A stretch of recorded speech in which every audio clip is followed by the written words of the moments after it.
What's up, Wascally? Welcome, welcome. Good time zone to you all as well. Strem time. Alright, where's my... I am surviving. I don't know about decently well, but, you know. I am surviving. I feel like the green color is wrong on the chroma key. Don't know why. Oh, that's not better. It's worse. Go with that. Okay, that's a little better. Thank you.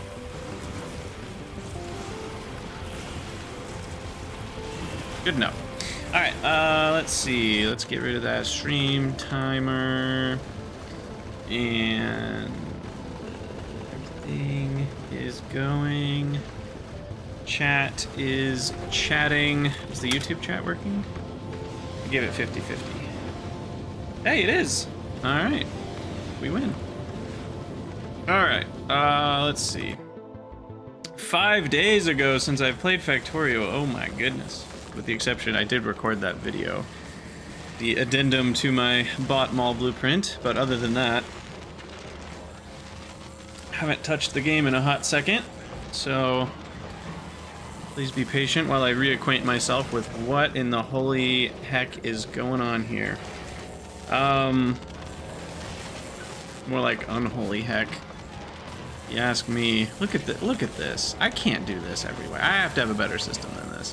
While I do like the Gambler because it uses one chest, it restricts itself to not having a whole lot of production going for how many combinators I'm using. So, did I just update? I think. What version are we on? We're on 15. Is 15 the current one?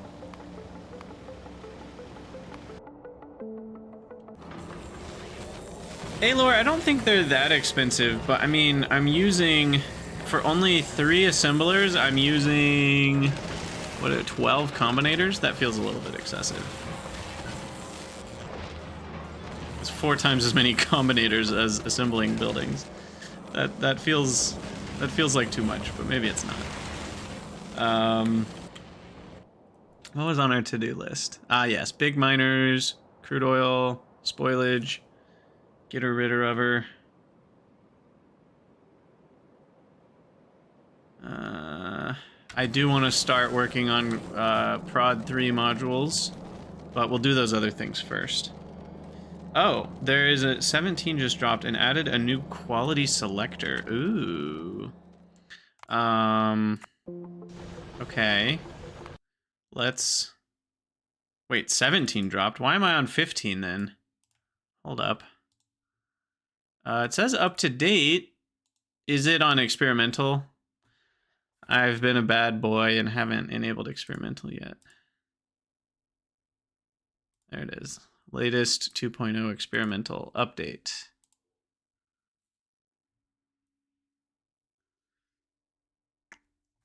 All right, 50 out of 100 megabytes already done. I'll drink some cherry cola. And it's updating. Can we just talk about how great computers are these days? I remember back in the day, updating a game was a monumental undertaking. You usually had to download a file directly from some website. You then, sometimes you could run a patcher exe, but other times you had to move files around yourself. Now we can just hit a button on Steam and it's done in 20 seconds. Pretty flippin' great. Although it's stuck at 99% right now, so I might have spoken too soon and I praised it and it decided that's when it's gonna break. Why are you at 99%? It's really weird. Well, I mean, yeah, Steam is possible because of the various progresses that computing as a whole has achieved. But yes, technically Steam is what I'm praising here. Yeah, I mean, CDs, having to have a, like, 5-disc set for a game or whatever, those were the good old days. All right. Here we go. Medium. Okay, so stompers are changed. Small stomper is slower. Quality selector uses separate buttons instead of a drop down. Ooh. Reset the quality. Changed crafting machines to reset quality of the in progress result. Ah, so this is so you can't start a craft and then switch out the modules. Yeah, that's good. That's good. Huh, they were missing a whole music track? That's funny. Did they fix the bug that I found, I wonder?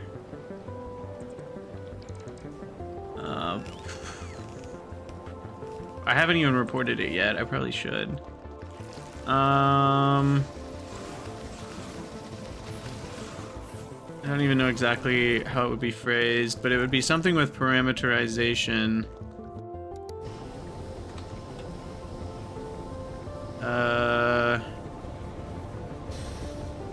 It's not that. It's not that. Not that.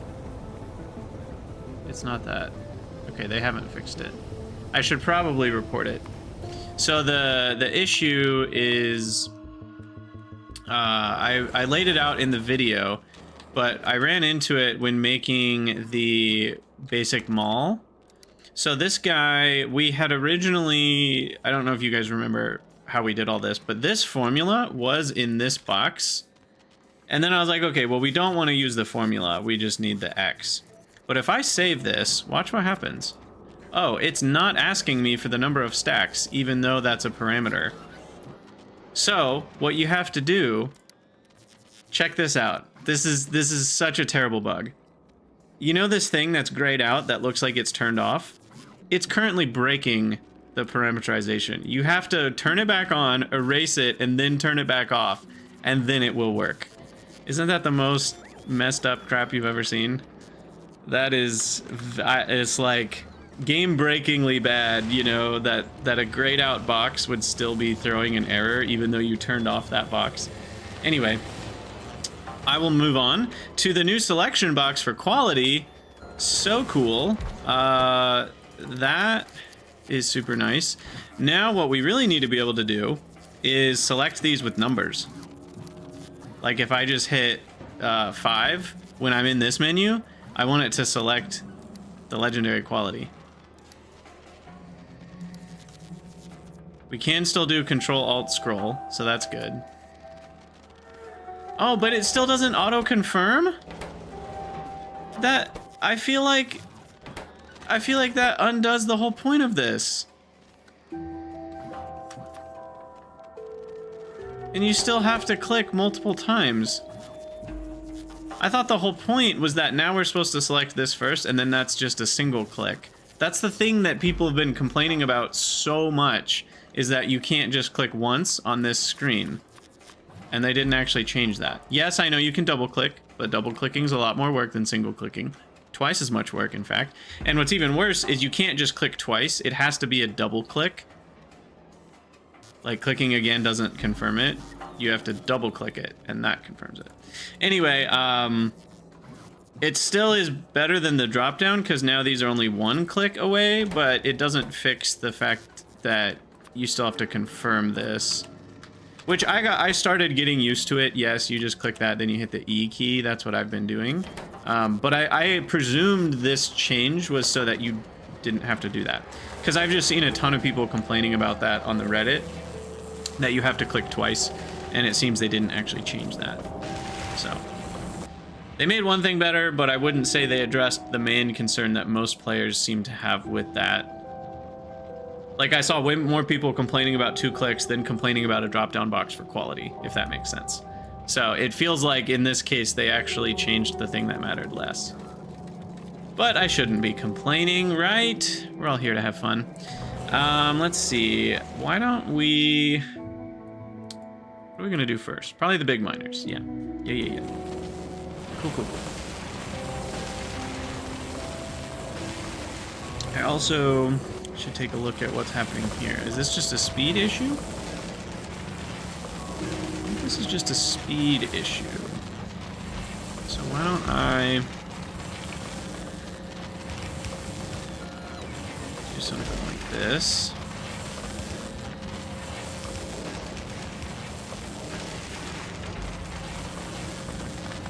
And then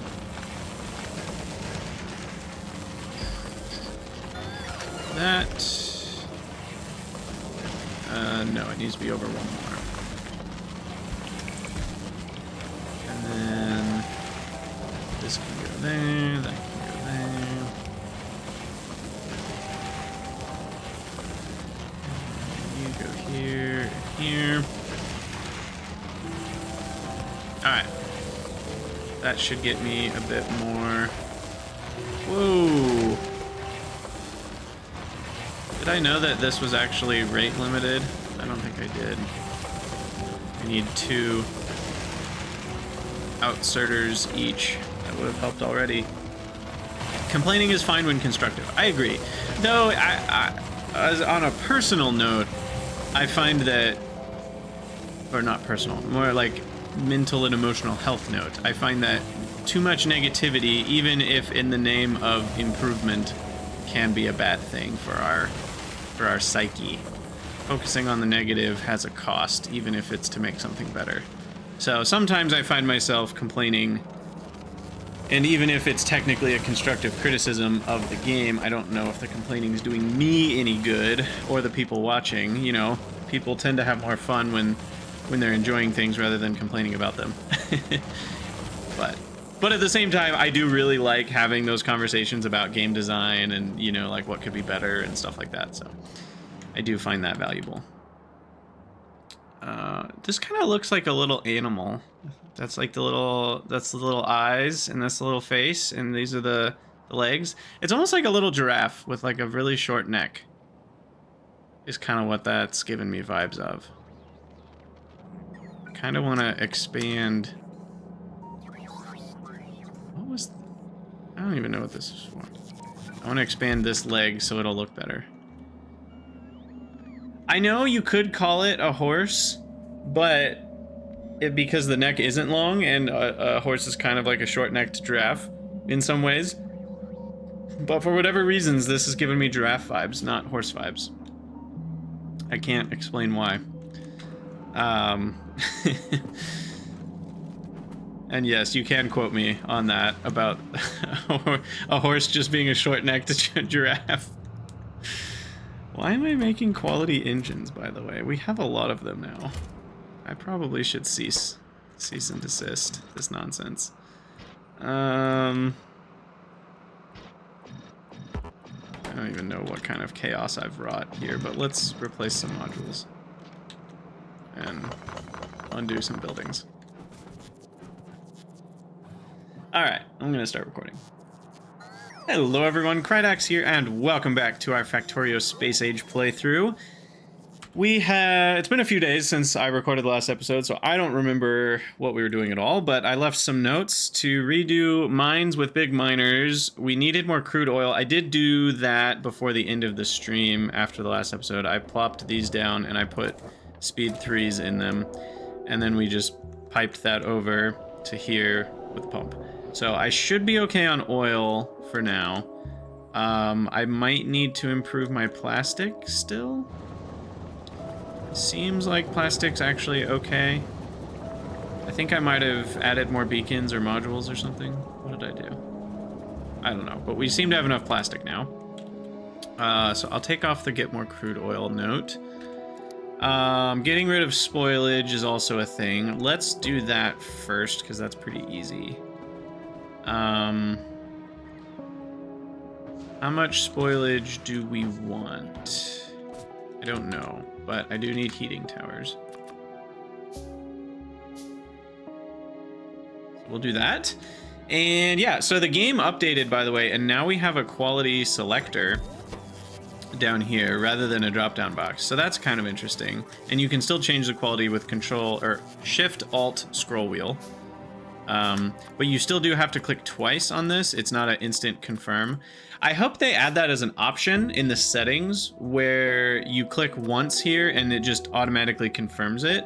And that would, yes, it would require you to select the quality and then the item, but it's what a lot of people have been asking for, and I would also prefer that. So I hope they add that as a possibility in the future. Because I'd rather have a system that, yes, while it requires me to pick quality before item, and you have to get used to that, overall it saves you one click every single time. I would prefer that. Anyway, what we're doing here is melting, or burning. I guess we're burning, not melting. Some spoilage. So this should be pretty chill. We're gonna wire these up.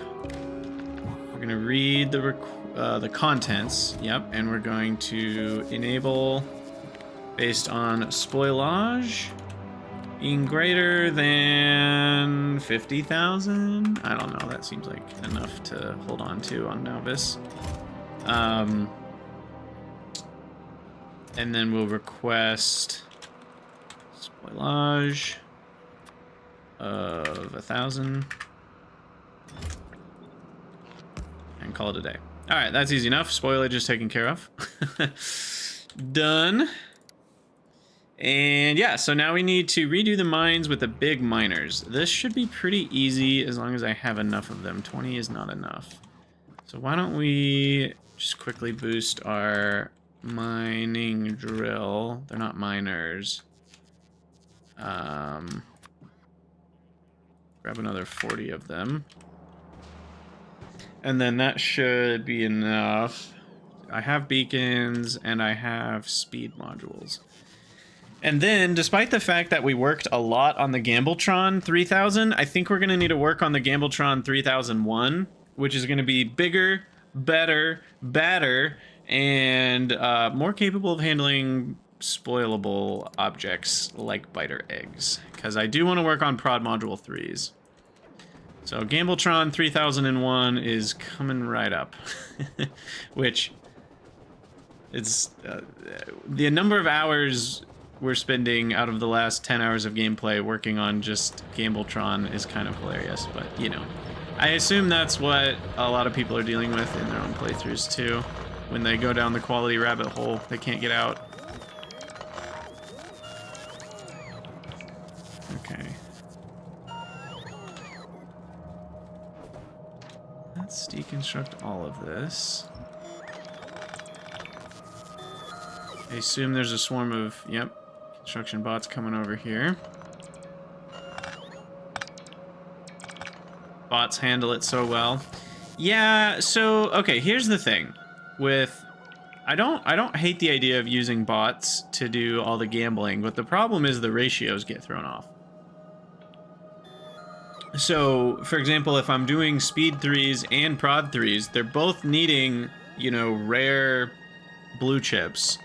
So if you are to do that, you just have to make sure. I mean, in this case, it could work because these need everything in the same ratio. And yeah, the ratios don't matter as long as you put the right conditions on everything. Kind of. You also have to put the right conditions on things running in the first place. But if you put all the right conditions on everything, the ratios should work themselves out.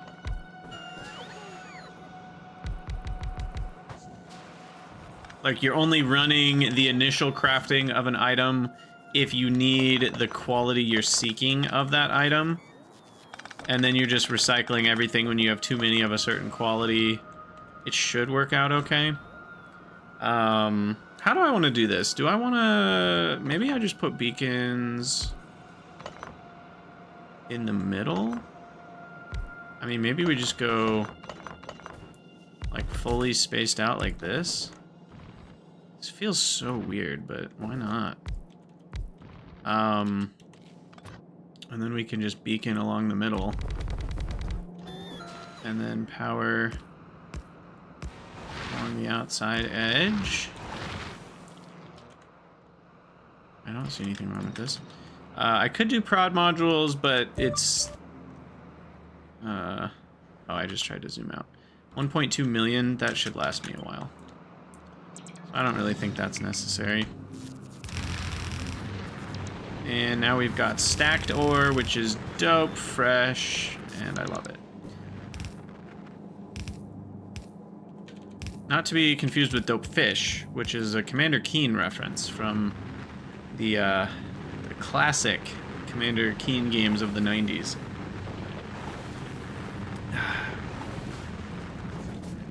Cool. And that should be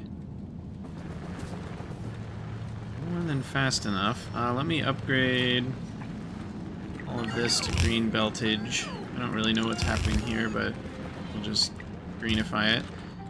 Now, this can't be right. You know, like, those bots should not be coming from all the way over there. I wonder why mine didn't do that.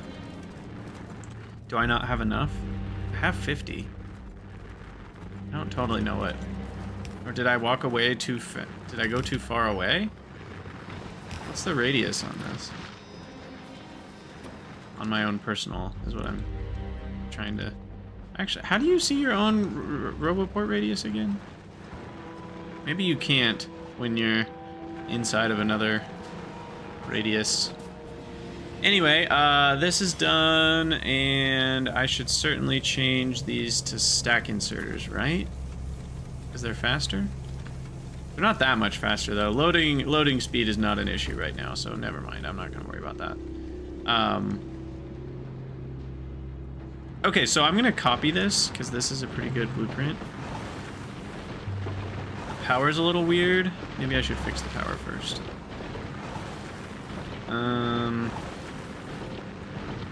Yeah, let's get the power nice and lined up. That. There we go.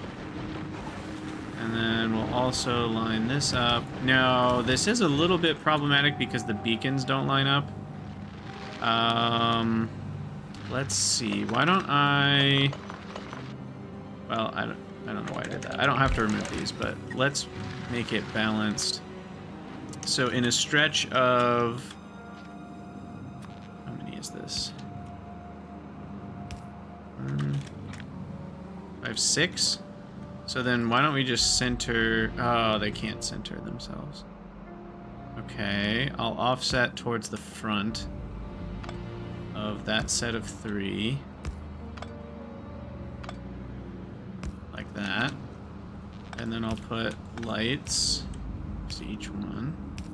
And then I can copy this whole schmidgen. Yeah, quality power poles, I know. We'll put them in the Gambletron eventually. I have so many things I need. Can we talk about how messy my blueprint book is? Dear God, it's bad. I never know how to organize these things. Big miners. Novice early stuff. How about we have novice late stuff? Why not? But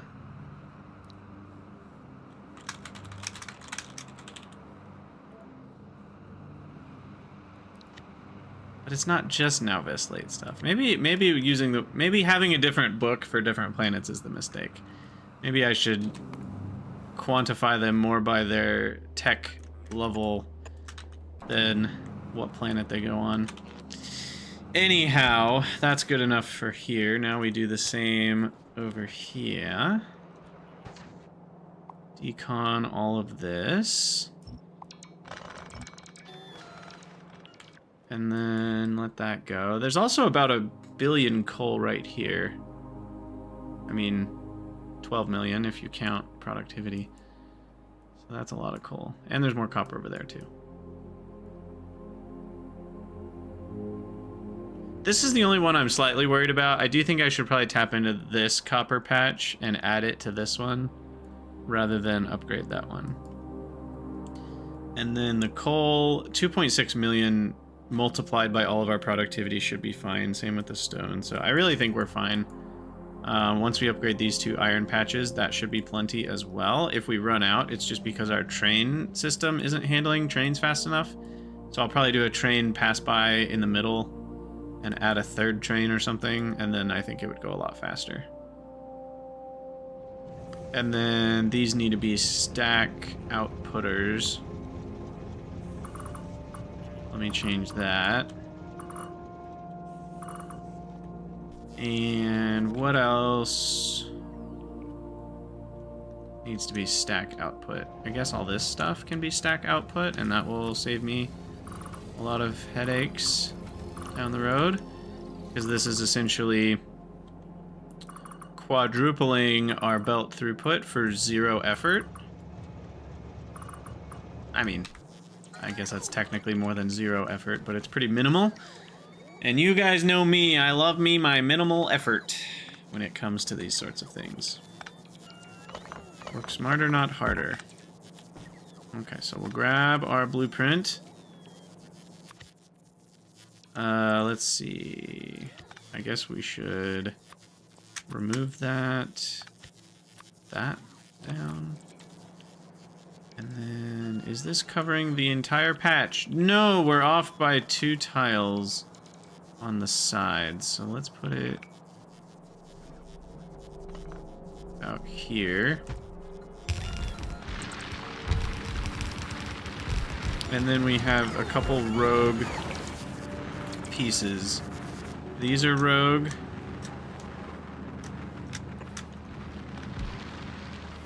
And this is rogue.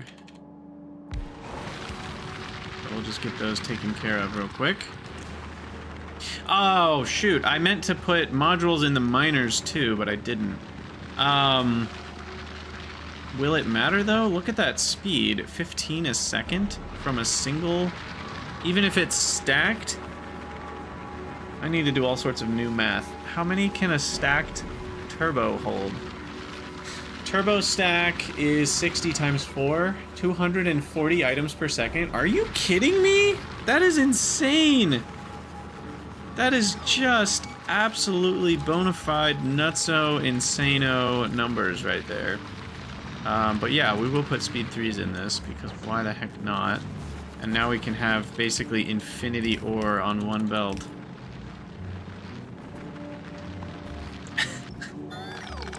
No, I'm Demon Auntie. Yes. Yes, you are. Hi, Demon Auntie. I'm insane. Anyway, okay, so that should do the job just fine. Without any excess changes. Now, is it possible that the 600 multiplies into be too much for this chest? We already said with productivity and drain, it's like tripling. Tripling in a half. 3.5 times 600. 2100. Can this fit 2100? I believe it fits 2400, so we're fine. This one, same story. Okay, I think that'll get rid of all of it. Now, this is not working properly because that needs to be a green. And that adds up to 2 reds, so that's actually the most we can get. I cannot believe that that's 240 iron ore per second flowing right there. That is absolutely nuts. That is just crazy. I mean, how many blue belts is that? Because a green belt is already 4/3 of a blue belt, and then you multiply that by 4. So that's 16/3 of a blue belt. That's more than 5 blue belts. Wow. Wow, wow, wow. I love it. Alright, so we'll fly down south and do the same thing. Or I guess we'll deal with copper first. Do I need to fly? Why am I doing that? Why don't I just use map view? Come on. Come on, Krydax. Get with the times. Get with the times, you old man. Okay, I will just... Well, I guess it is hard to see until they've deconstructed it, what I'm doing. So we'll first deconstruct the mine, and then we'll come back to reconstruct it once the old mine is dead.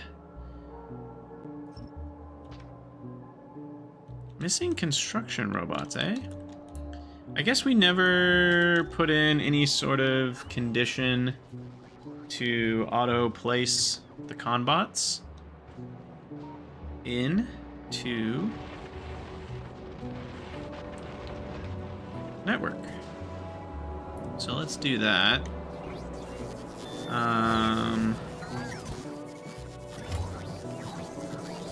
Okay, so we'll just do a simplistic version. We wire you up. Read robot stats. Available conbots is Z. So if Z is less than 100, go for it, and we'll request 50. Okay.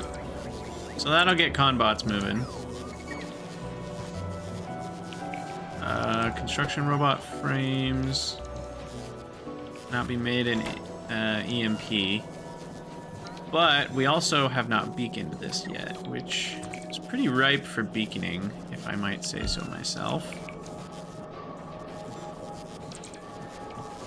Let's put that there, and then I have to handle this pipe not disconnecting.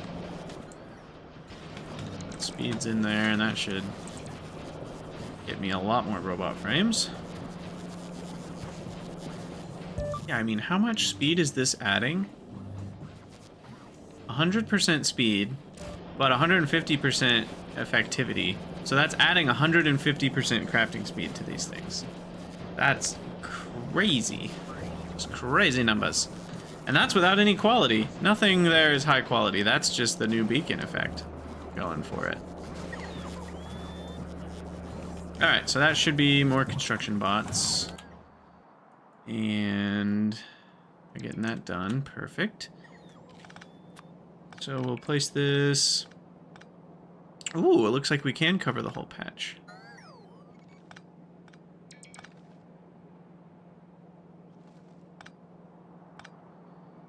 Right about here is good. Yeah, it's like, it's exactly perfect. There's none there, and there's none there. So that's really nice. Whoa, that's more damage than I like to see. More lasers. Eventually, we're gonna need to roll quality for lasers and put higher quality lasers everywhere. Or Tesla turrets or something. I don't know. There's a lot of options we have.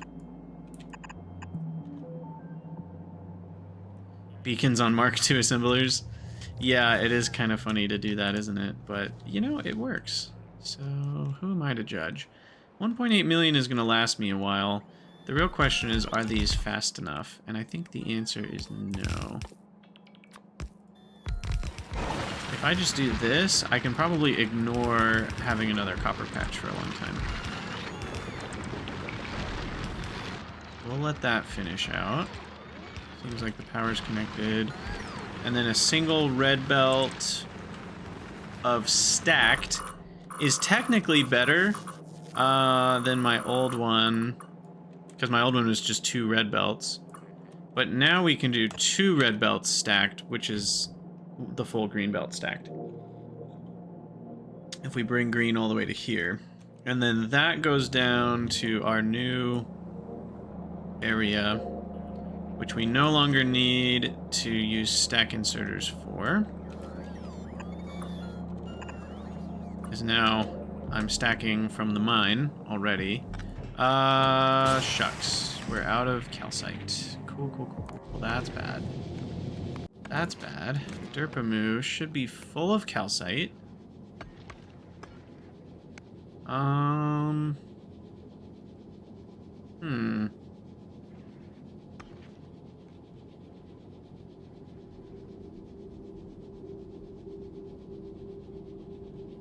Interesting. Available on planet 0. Why are there 0 on the planet? What have we done with our foundries? We're out of lube. That's not good. How did that happen? Because that's just heavy oil. Oh, did I just destroy my lube making? No, no, we did not. No, no, no. Did not. It seems I disconnected this from heavy oil at some point and never fixed it. That's the problem. So that should be easy enough to fix. Maybe here.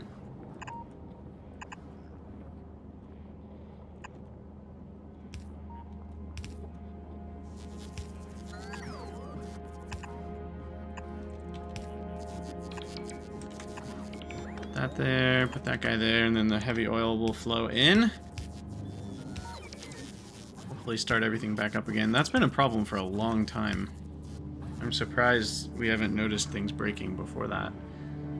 Oh, and now I'm out of speed modules. Wonderful, wonderful, wonderful, wonderful. Okay, everything's breaking right in front of our very eyes. Forgot one pipe there. And then the heavy should flow, please. Please and thank you. There we go. Alright, that'll get turbo belts running again. That'll get foundries running again.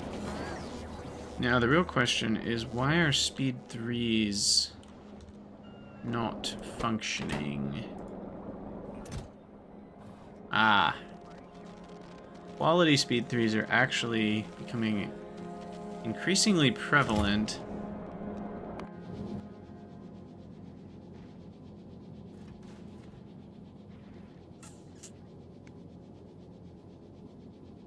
So we also should... Ah, this really bothers me that there's no... Yeah, I wish we had better conditions here. Because I would love some sort of optional requests setting.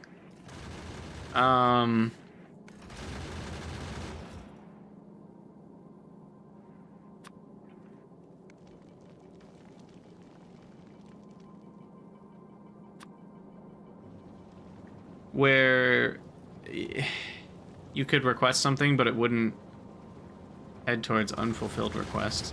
But anyway, we are out of foundries. I'm still confused on why... Are we not requesting calcite on Nauvis? Is that the problem? Are you not requesting calcite? It's requesting 5,000 freaking calcite. Did we burn through calcite that fast? Here on Nauvis? Yeah? No, no. It burned through 6,000 over the span of 2 hours. So as long as the Derpamu shows up once in a while. So... But this is requesting calcite here. Did it drop... Is it always dropping all the calcite on Gleba? Gleba certainly isn't using that much calcite.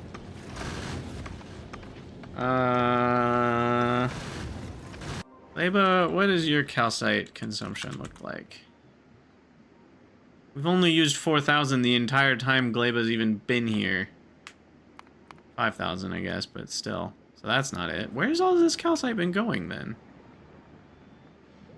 Something's fishy.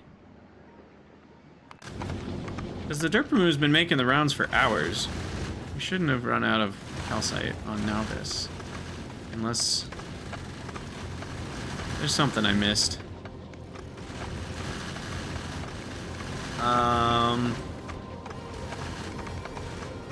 Don't know what, though.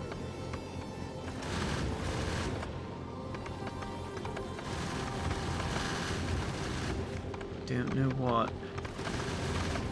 I guess we'll find out in a minute when it gets to Novice, if it drops the calcite down or not. It should. I am outserting the calcite. No, I'm not. It's just sitting in here. Should be, anyway. And then the bots can come pick it up.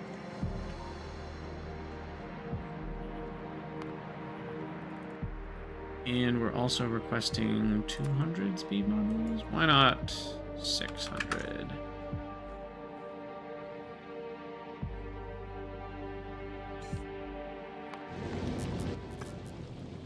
Okay.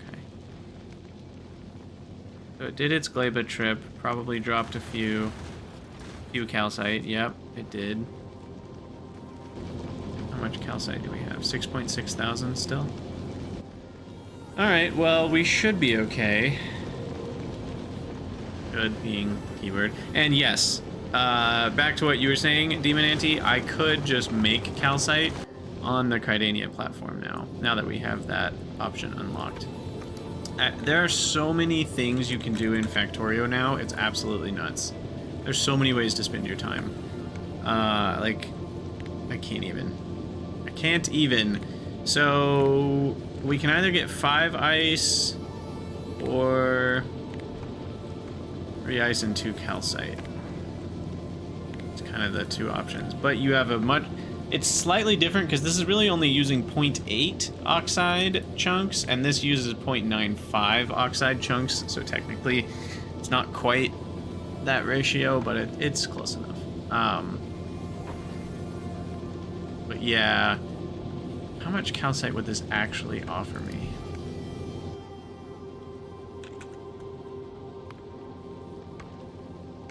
Not very much right now. My consumption is 3.7 a minute oxide chunks, which would only be just not very much calcite. So we would have to probably make a station that doesn't sit over Novice to collect calcite. Now, if we repurposed all the chunks into the, because you can reprocess them into other types of chunks at a reduced rate, that would help. And obviously there are sections we're not collecting, but you still just don't get that many asteroids around Novice. So we'd probably want to make a ship that like goes between 2 planets, back and forth, Novice to Gleba maybe, and then back, and then it would give us plenty of the chunks. Whoa, there goes the calcite. That was a cool moment. Glad we caught that. And now we can watch them all land. Receiving platforms open. Ah, there we go. So what was wrong then? Why did this wait so long? I don't know what was going on. I don't know what was going on.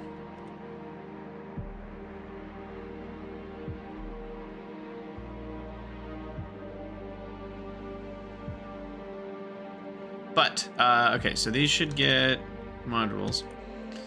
And now we need to put the blueprint. Yeah. Plop that there.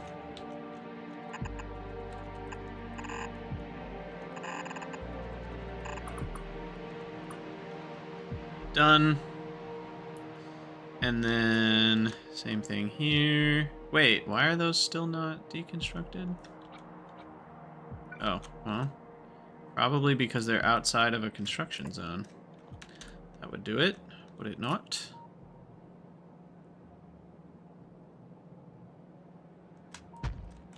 Place that down.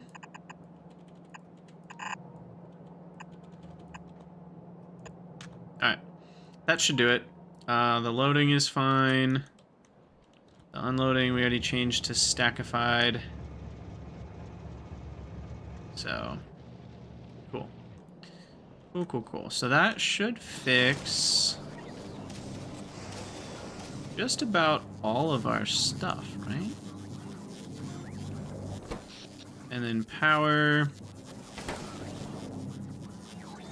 I mean, if I run out of plates, I can always change these, but I don't think we're gonna run out of plates anytime soon.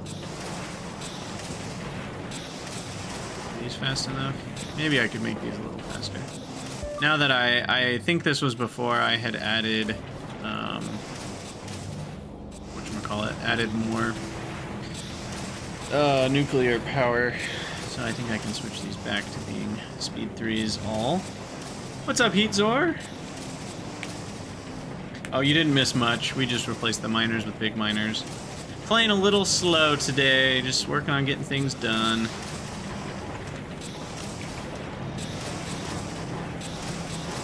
Okay, so that'll make this even faster. So fast, in fact, I need to change something like this. Balance out the sides.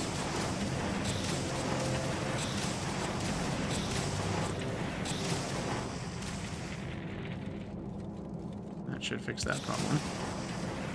Also, are we making enough molten? Oh yeah, we're making more than enough. More than enough. One of these makes 500 a piece, and these need about 100 a piece. So we're good on that front. Alright, there we go.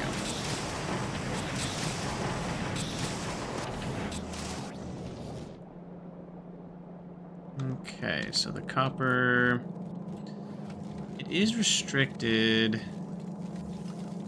to a single red belt. Maybe I should upgradeify that.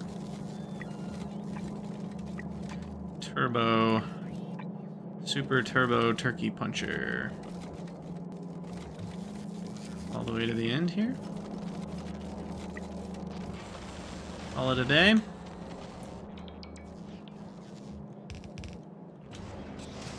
I'm making molten enough. I don't get it. Is that a pun? I'm very slow today, apparently. I don't get it. I don't get it one bit. More than enough, molten enough. That's a stretch. I'm normally all for puns, but I'm gonna call the pun police on that one.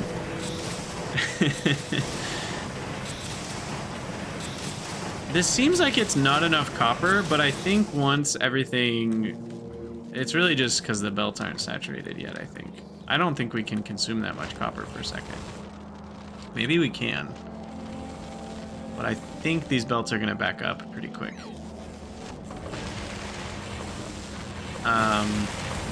Okay, so we did this thing. Redo mines with big miners. Delete. Let's just make sure they're all functioning. That seems to be functioning. Irons seem to be functioning.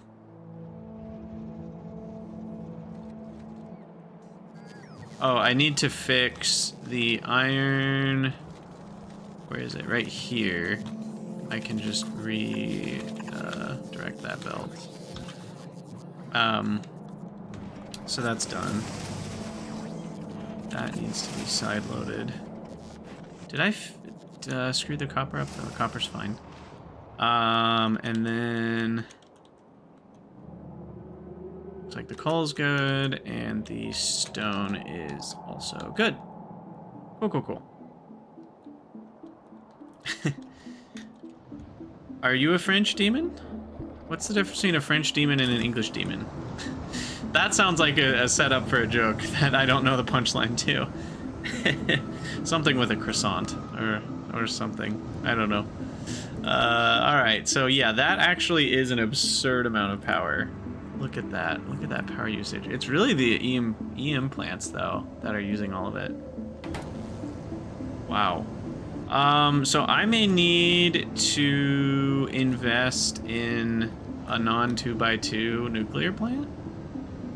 How much efficiency am I losing? So if you had an infinitely wide setup, you get an adjacency bonus of 3 for every reactor, which means its total output is an output of 4 times its original. In this setup, the output is 3 times the original. So the boost would only be 33% more power, and that's for an infinitely wide section, which of course it wouldn't be. So it would probably be closer to like a 25% boost. That might not be worth a whole new blueprint, to be honest. So, instead, what I might do is make use of all this space right here and just let my bots go to town and place an offshore pump somewhere over here.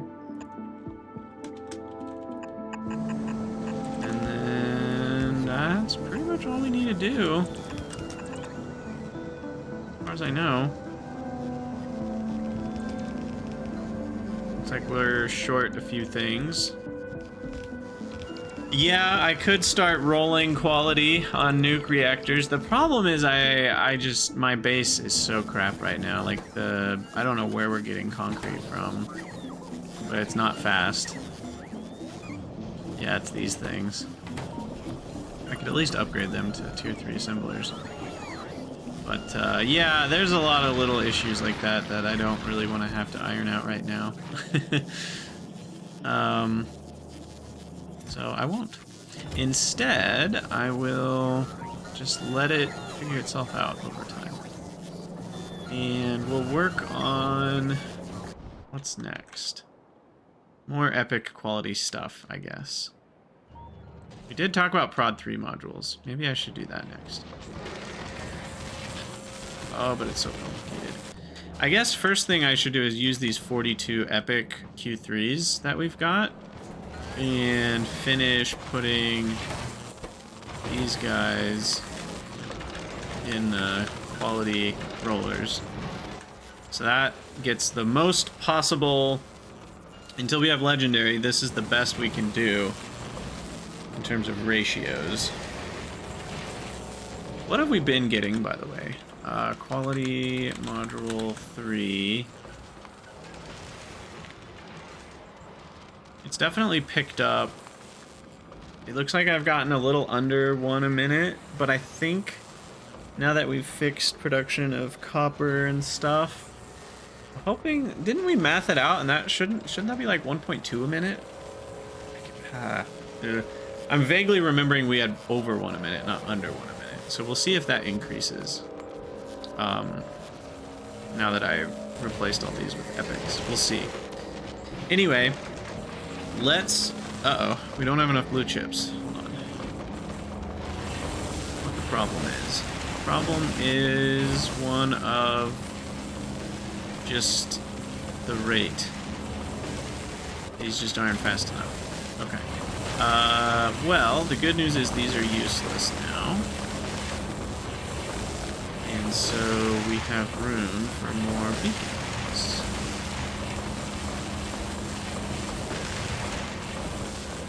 In fact, just this.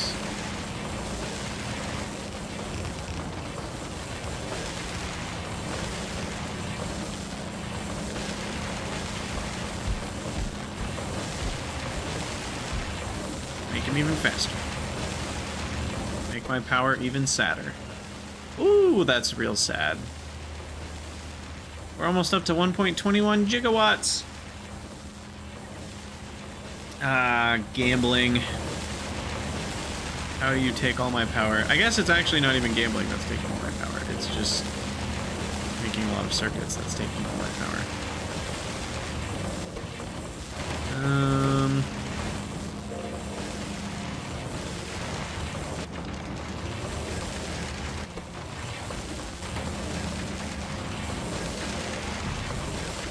So these need to be faster.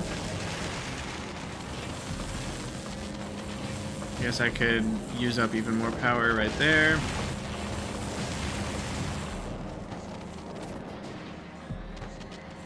Can't believe this is eating all my blue circuits. We did speed up the oil pumps, yes. I guess having higher Prod 3 modules will help here. Another thing that would help, that might pay for itself, would be this guy. Another 10% processing units. Some more free stuff.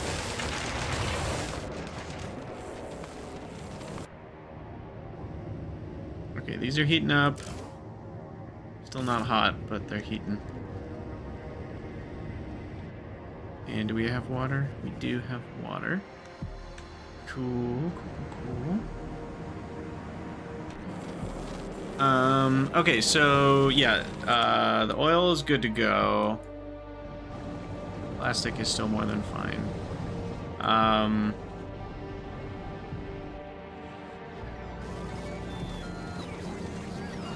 Now, what is going on with iron? What did I not stop?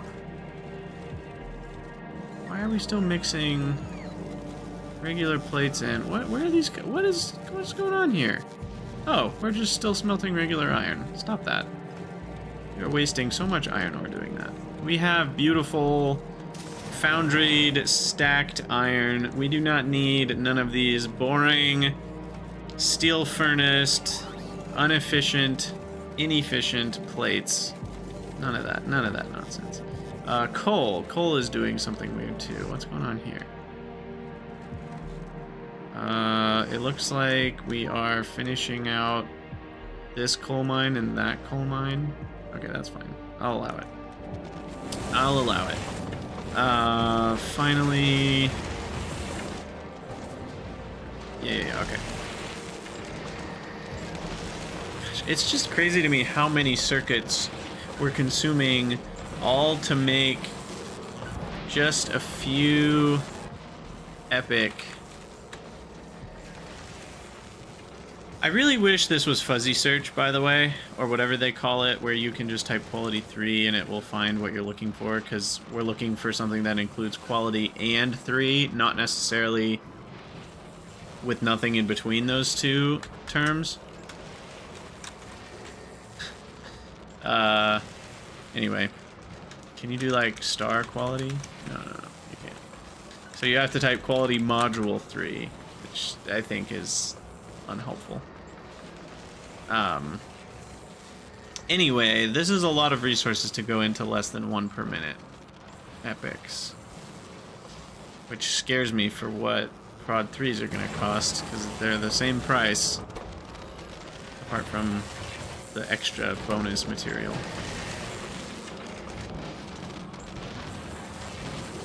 And I can't make them any cheaper either. But we'll do what we can. So here will be the Gambletron 3001. Here there be monsters. So Gambletron 3000, we learned a lot. Great proof of concept of using combinators and timers to run 2 crafts in a row. And good usage of understanding the outputs of how many buildings we need and such. So I think the next level would be a bigger setup, but not... there's just so many ideas I have clinking around in my head. Because part of me wants to make just a giant setup where every building is controlled by circuits from the beginning. But that doesn't make too much sense, because we're gonna need some number of initial crafters and then some number of secondary crafters. So I think it does make some amount of sense to have 2 groupings of assembling buildings. You've got the assembling buildings that are running the original craft on the basic ingredients, and then you've got the ones that are running the craftings of the recycler outputs. Now, obviously, we can just send the common recycler outputs back to this belt and, you know, priority input them. And so then we can save our secondary assemblers to not have to run as often, because they only run on uncommon and hires. Whereas now I've got this running on the regulars too.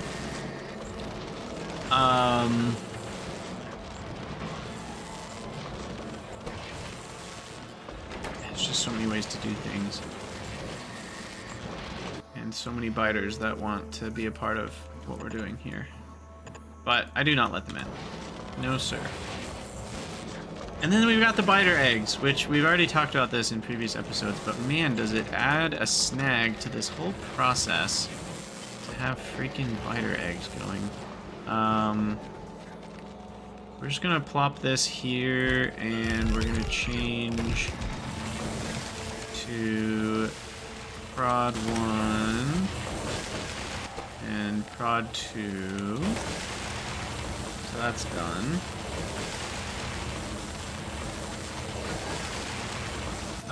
The requests are wrong.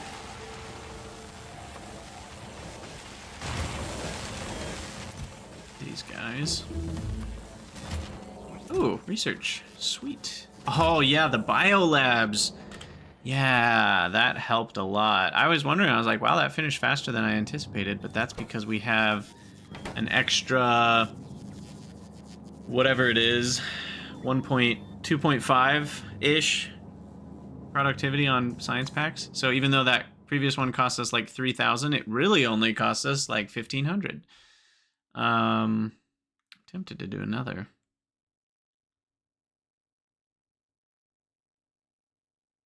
I feel like could be, oh gosh, that's expensive. 4,000 packs for more laser damage. I'm gonna do it.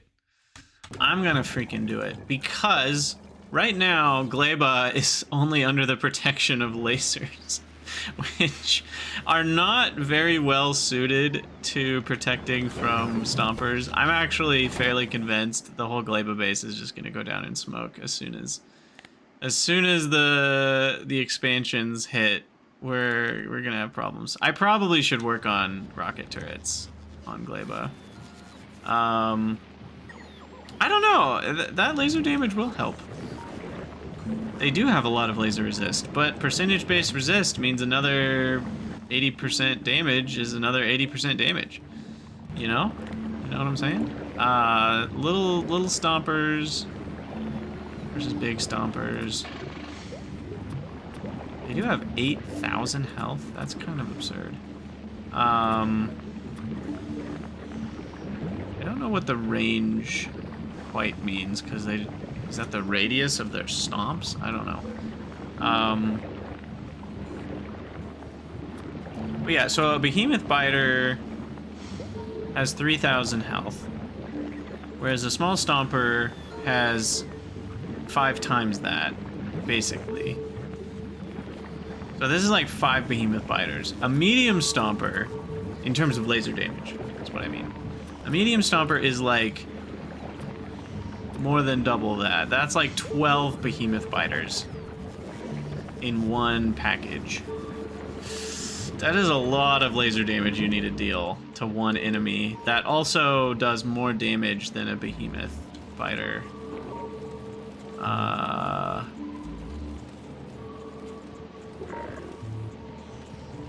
Does it talk about its stomp damage? Or is that just its acid splash attack?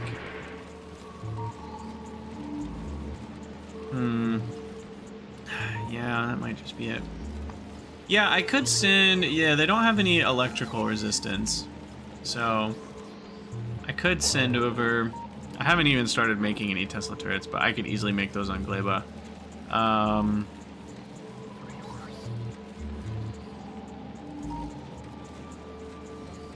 Did I say Gleba? I meant Fulgora. I could easily make some here. And then the Hendrickson is the one that's going back and forth. So that could bring... No, I guess the Derpamoo. Nope, that doesn't go. The only one that goes to Fulgora is the Hendrickson. Okay.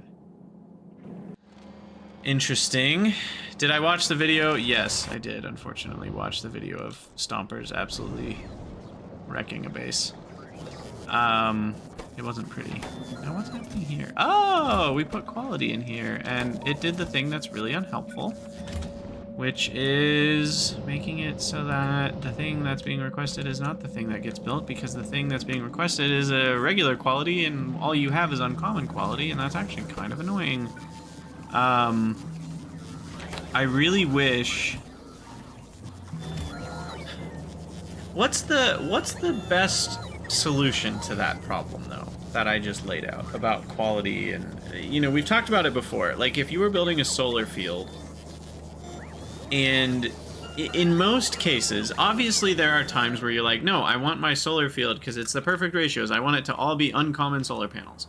But for the average player, I think the idea of quality is like, I want to put quality modules in my solar production, and then I just want to build a solar field with whatever I have on hand. And there's no way to do that right now.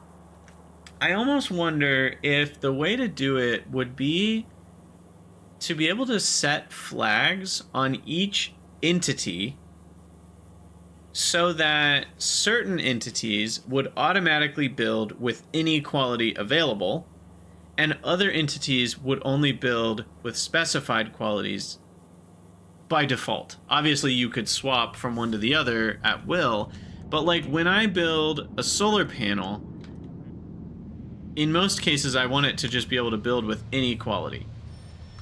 I don't care. Once in a while, I might want a specific quality. But with something like a power pole, I would never want it to just build a power pole I place in a blueprint with a random quality, because then it needs to build with the quality I intended, otherwise it might not reach.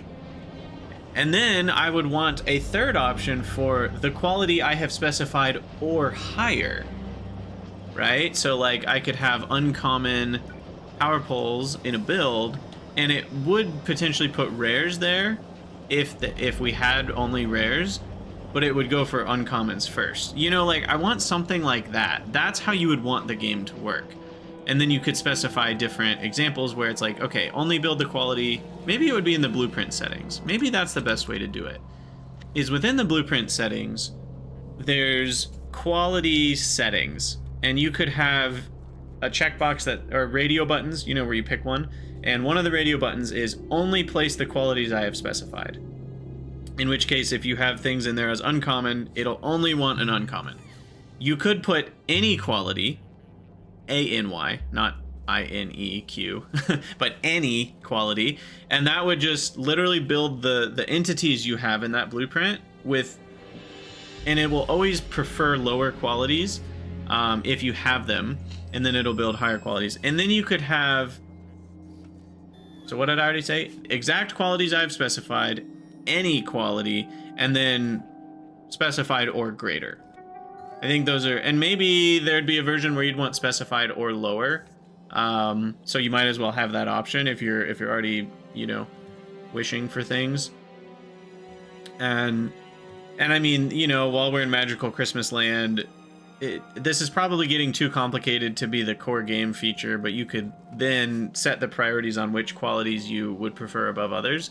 So there could be a version where I want the qualities I have set or higher, preferring the lower qualities first, or I could have the qualities I have set or higher, preferring the highest qualities first. So it'll put legendaries if you have them, but then it'll put rares if you don't have legendaries, and then it'll put, you know, or epics if you don't have legendaries, and then it'll put rares if you don't have that. And then because you set it to only rare or higher, it wouldn't place uncommons or normals. You know, something like that is the type of control I wish we had over the system, and we don't have anything even approaching that. Does look like I'm eating all my iron, interestingly enough. So, oh, that's because I never switched these over to being 2-speed modules. Let's do that real quick. Yeah, Alor, I want the same thing that the filters support and the ability to prioritize lower or higher first within that. So I really want two things. Now, what was I actually talking about doing? I've lost my train of thought. Oh, we were thinking about Gleba weapons. Maybe I just do rocket turrets, though? What do these actually require? We have all of that, except for rocket launchers. And we have all of that. So why don't I get some rocket turrets going? Just out of... Yeah, Spidertrons are too much work. I have to bring fish from Nauvis to here. I'm gonna need rocket turrets anyway, so why don't we get that going first? And we can think about Spidertrons later. I don't even know if I've researched Spidertrons, have I? What do these stack to? Only 5, so let's do 10 stacks.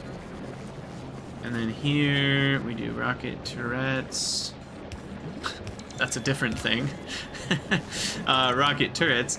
And we'll do, because this is something that I might want to ship off planet, I'll actually do like a lot, like 20 stacks or something ridiculous. And the crafting time on that is 10 seconds, which is not problematic. The crafting time on that is 10 seconds, which could be problematic because I need 4 of them each. That should cut down the time significantly. But because I'm a smart lad, instead of doing that, I'll do this. That actually has a better effect than 2 modules. That has the effect of 3 modules in each building. The question is... Oh. Now, that's odd. You never set up assemblers? Guess we didn't. Alright. Fair enough. Let's boom puff our way out of here. Hopefully it didn't destroy anything important. Yeah, we made it. Okay. So assemblers. Assembler 2s. Assembler 3s, which need speed 1s.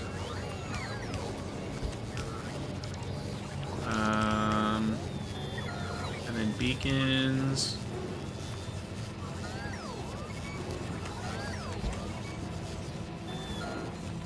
Which need a bunch of stuff I should already have.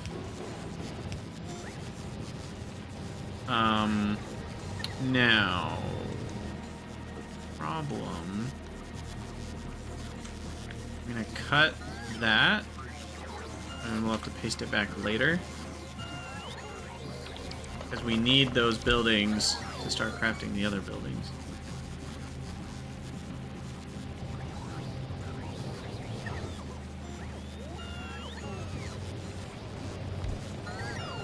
I need it to place those 3 and the speed one. If it places the beacon one, I'm gonna be unhappy. Oh, we're still just missing 2.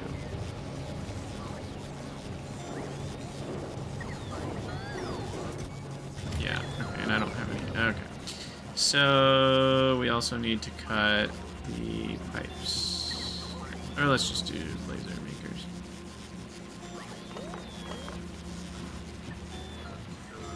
And that'll get those 2 built. Now, do I really not have green circuits? That sounds like a problem, not a good thing. Yeah. We got problems. Ooh, we got problems. How did this shut down again? This shouldn't be possible. Why is this shut down? This is supposed to run constantly.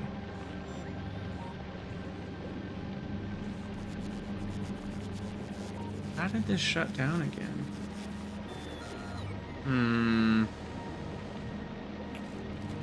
Now that's problematic. Now I can filter spoilage on this as well, so I should.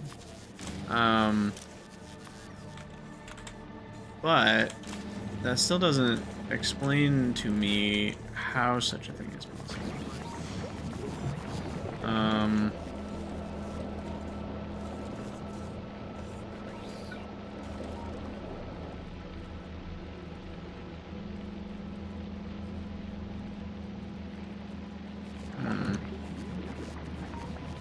This is also really inconvenient since I'm not here.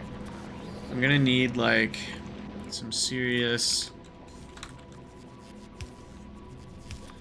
There's that thing again. The worst part about remote view. I love that we can do everything in remote view, but not being able to mess with the ghost is really annoying. I mean, you can mess with the ghost, but then if it gets placed while you're messing with it, it screws everything up. That's really frustrating. Okay, so we need some of this in the system. Which means we need to put it into this. Also, we're not... You know, maybe this is why it stopped. Is it because we're not burning through the jelly fast enough?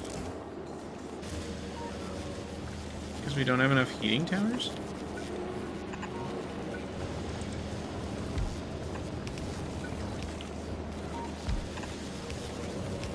I don't actually know rightly what the issue is. But we can certainly help a little bit by doing this.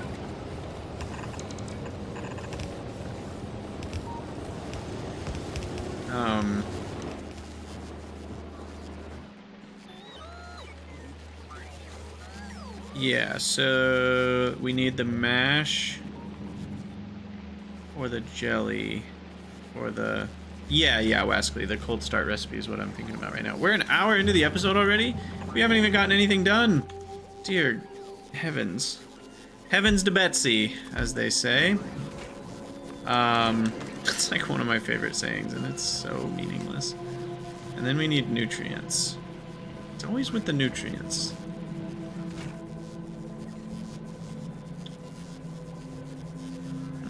Ah, it's not necessary. I was wondering, you know, there are times, and this is one of those times, where just using an assembling machine is going to make my life so much easier. Now, the irony here is that we can't make the assembling machines. This is so annoying. Oh, goodness. Alright, so this way we can just feed these.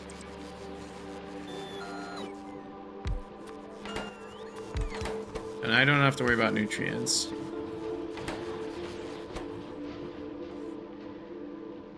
And then I need the output inserters to only run when we need... What's the way to do this? So why don't we measure...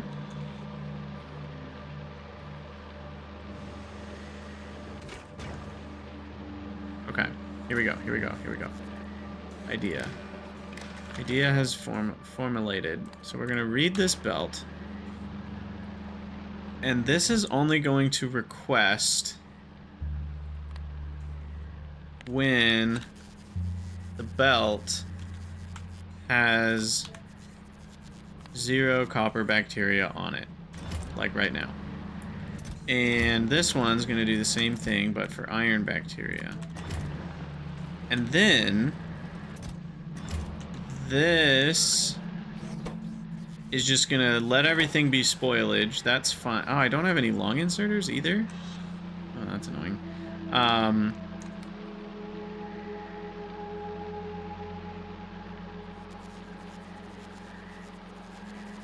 Yeah, I guess I could do the input inserters being the condition. Why did I had already decided it was going to be the output inserters for some reason, but I don't remember if my brain had a reason for thinking that, or if it just defaulted to that. Because you're right, it will constantly waste stuff if I... It could have been because we're not constantly getting Yamako Mash passing by, but these spoil in like a minute, so it's not really going to matter if we preemptively make something we don't need. I need a mall for long-handed inserters here.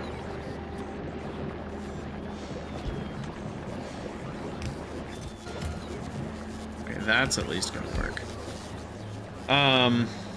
Okay. So anyway, we have an active provider here and here, and then we do this and this, and then we wire these up to the network. No, we need a RoboPort connection here. Still can't believe we have to do it this way. This feels so clunky to me. Feels so weird. So we'll read the requests, and then we'll... What if I...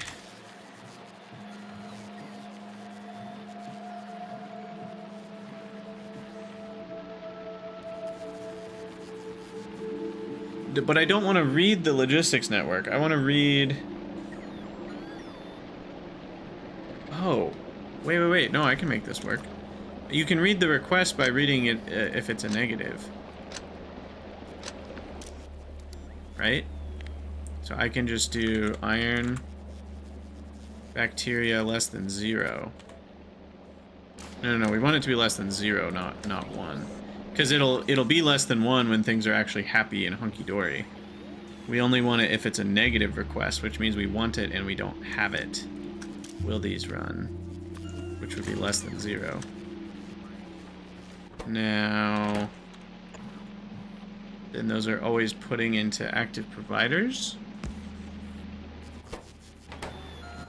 Now these should be grabbing, but they're not, which doesn't...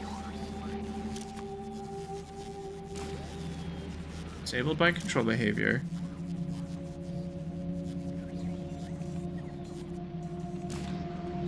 So that means we're not requesting. Oh. Well, that's because we're not. There we go, now that should work. No, they're still not working.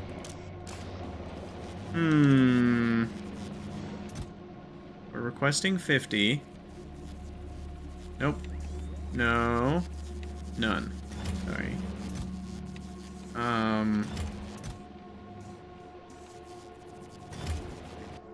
Shouldn't this have negative 50 on the bottom? It doesn't. Ah!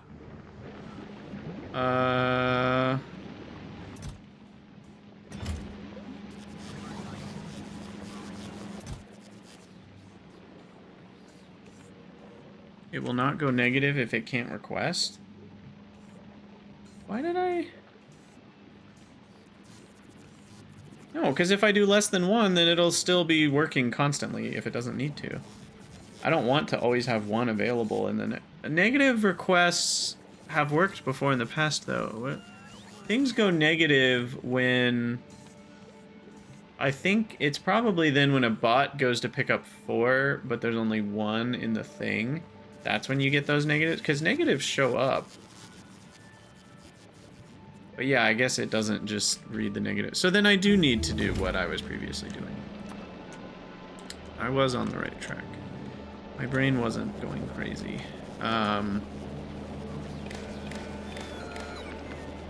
So now we're reading the actual requests from the network, which means we actually want that to not be connected to logistic. And we want to instead enable if iron bacteria is greater than 0. And these are going to enable if copper bacteria is greater than 0. So this should now enable things to cold start. These will only be running when the requests are greater than 0 for iron or copper bacteria, which is only when this loop is dead. So I still don't even know how it broke in the first place, because it should have been consuming bioflux constantly enough.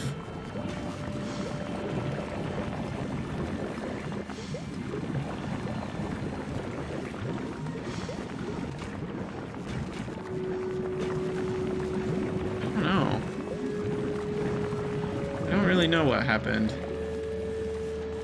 We have a way to trash excess iron and copper, so it wasn't that.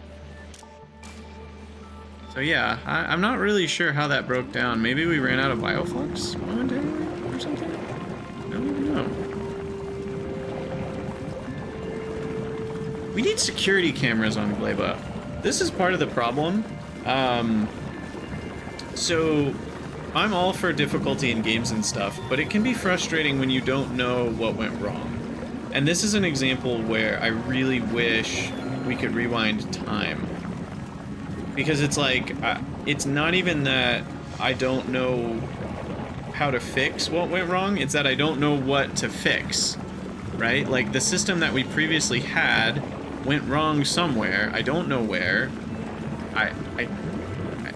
With what we've seen working, it's hard to even imagine what went wrong. It could have been a variety of things, like if we ran out of bioflux, that would make it break, but I don't think I ran out of bioflux, because I don't have a reason to see that that's ever happened. So, it could have been end of belt stuff, but I don't think so, because we have... Previously, I didn't have spoilage getting taken off the end of the belt, but the bioflux on the end of the belt shouldn't be getting spoiled because these are requesting not requesting, but they're using bioflux at a fairly constant rate. And these are using the bacteria at a fairly constant rate, to the point where it was running for multiple hours, or at least a full hour with 0 issues. So I'm wondering if we had some sort of hiccup with nutrients or something. I don't even know.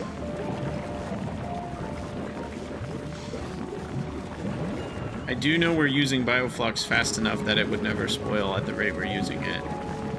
And at least with these pieces, the bacteria, that cycles through in 1 minute. So if it's running for 10 minutes, it'll run for infinity with the bacteria spoilage time.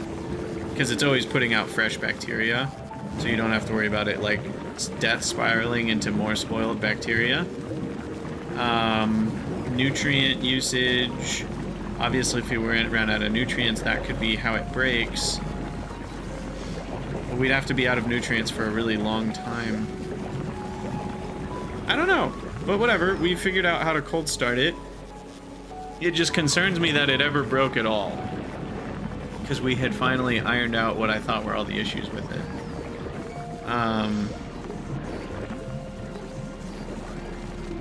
Anywho. Now we've got green circuits running again, so that's good. That was the issue here. So that means we should be beautiful. Getting assembling machines running again. So now that assembling machines are running again, we can put back our previous blueprints here. Laser turrets and all this stuff. Okay. So now that'll get done, and we can finally, finally get missile turrets on Gleba. Oh my goodness. We're also going to need to make missiles, but we'll have to do that in the next episode. We're already an hour and 13 minutes into this episode. Jeez. So yeah, missile turrets and prod module 3s, I think, are where we're going next. Oh, that's not limited in any way. Is that the case for these? Ah, I see. It is the case. I really should have parameterized this, and then copied it rather than just regular copy, because I forgot to change the limits. Well, that should get us a good head start on the ingredients for prod 3s, at least. Alright, well, we're going to call it the end of the YouTube episode there. But we're going to keep streaming, so if you're here live, don't go anywhere. As always, thank you guys for watching. Let me know what you think down in the comments, and we'll see you all in the next episode.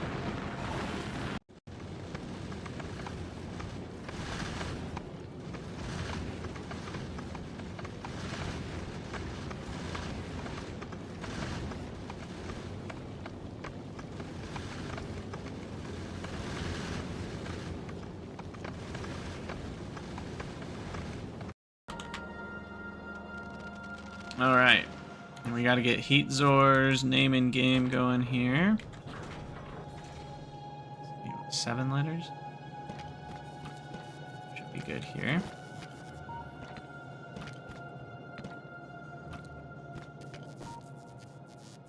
Whoa, that was a big... Oh, it's because my computer's rendering. Like, that was a big lag spike.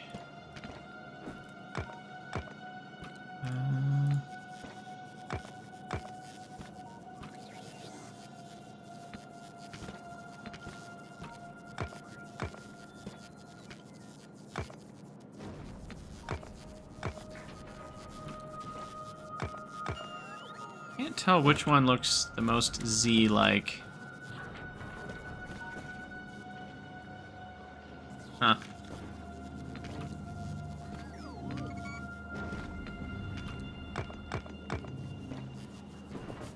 Not sure. Feels pretty Z-like. That feels more like a 2. Huh. Hey, Dwitters. Thank you for the Twitch Prime sub. Very much appreciated. Welcome to Crydania. Yeah, I'm gonna go with that one. Alright, so back to the glabes.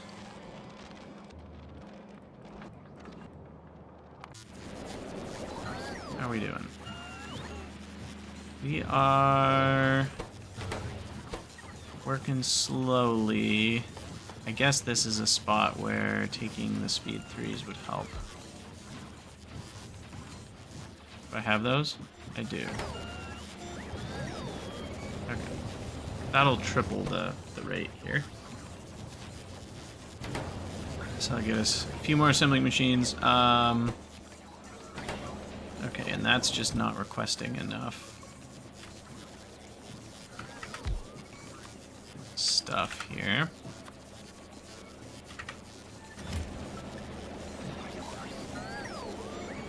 Because we don't have enough. We don't have enough because we don't have enough of this. We don't have enough of this because we don't have enough molten. We don't have enough molten because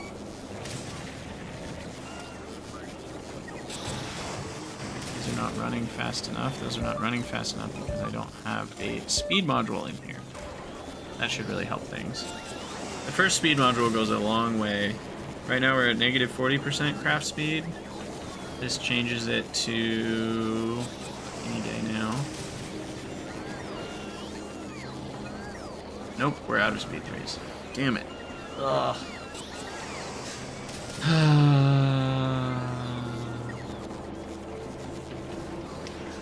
Well, where do I remove some speed 3s then? How about these guys? This feels not quite as important.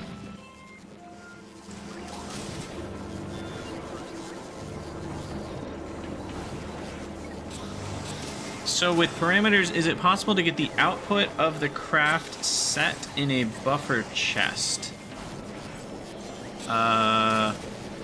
Never use buffer chests, so I wouldn't know. Do you mean for the filter of a buffer chest?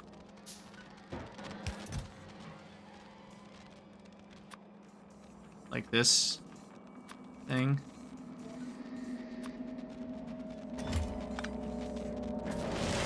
Maybe, Brandon. I don't actually know.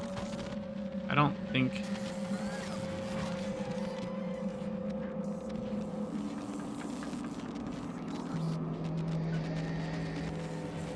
I mean, you can definitely... Condition. Oh, that's fine. I don't need that many engine modules, I guess.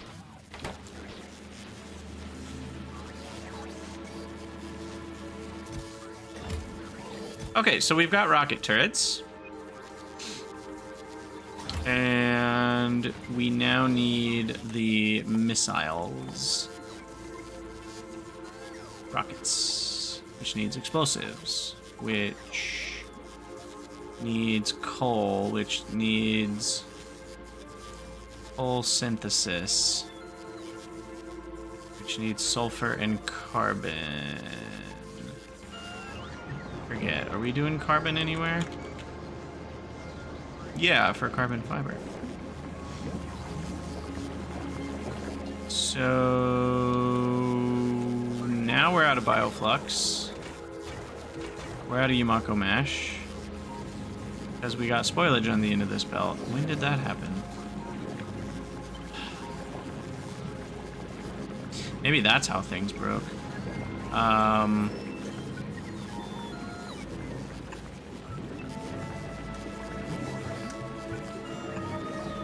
that's how things broke. I wonder. Possible. Huh.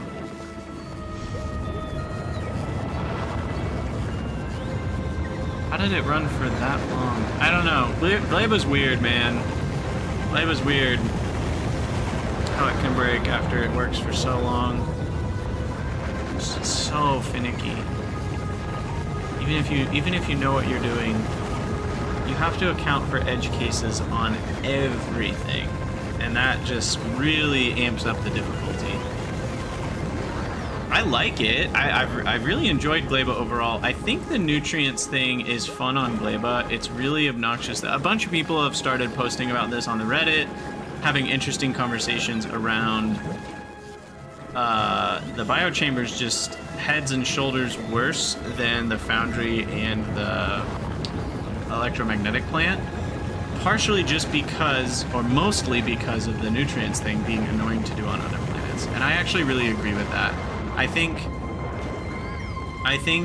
it would be best if biochambers are going to require something other than electricity, it needs to be something that doesn't also spoil. Like there's a double whammy. It's already so just have you guys seen how easy it is for me to just plop an electromagnetic plant and I'm using it right away, right? On Gleba. I didn't need to do anything weird like import some special resource from Fulgora to run these things, right? It just works. It's just a better assembler to make these circuits in. And it's the same thing with the foundries. This one is slightly different. You do need a tiny bit of calcite, but it's such a small amount that literally just stacking like a bunch of stacks of calcite delivered once ran my Gleba base for hours and hours and hours, right? And calcite is non-spoilable, so yes, you need to import some, but it's a tiny amount and it never spoils.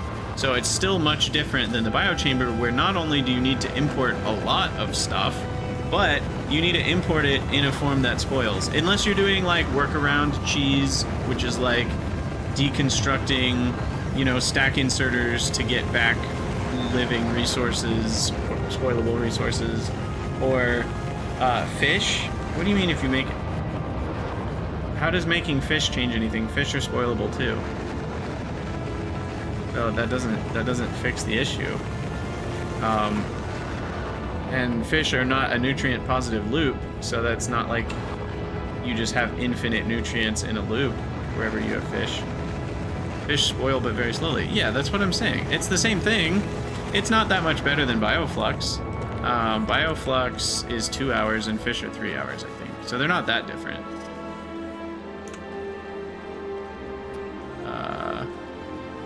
Fish are 2 hours and 6 minutes. Bioflux is 2 hours. So yeah, you might as well just use Bioflux. But that still, 2 hours is a very short time in the sense of what I'm talking about, where like you can just walk around with EMPs in your inventory and they'll just work whenever and wherever you place them.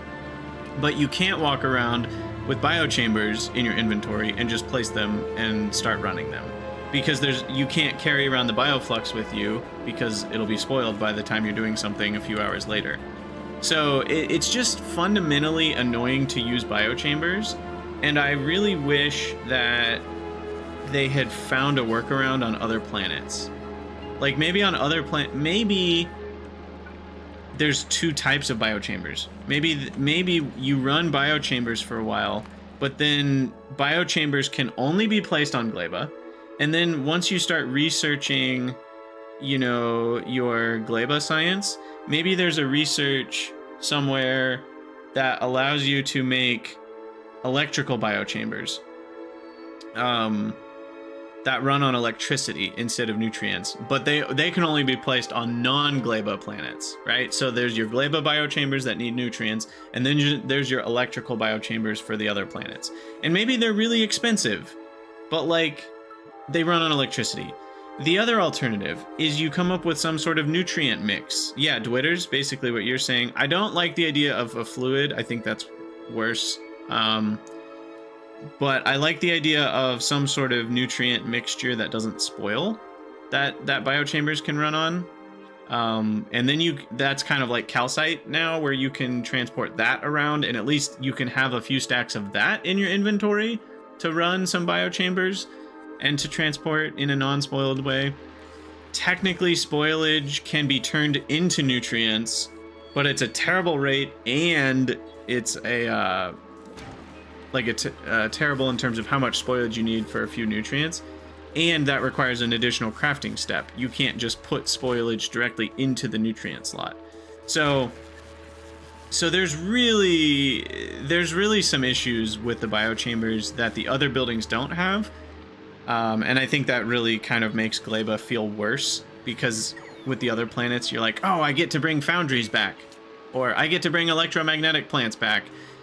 But there's not that same excitement for, I get to bring biochambers back, which just feels like more chores that I have to solve just to use them.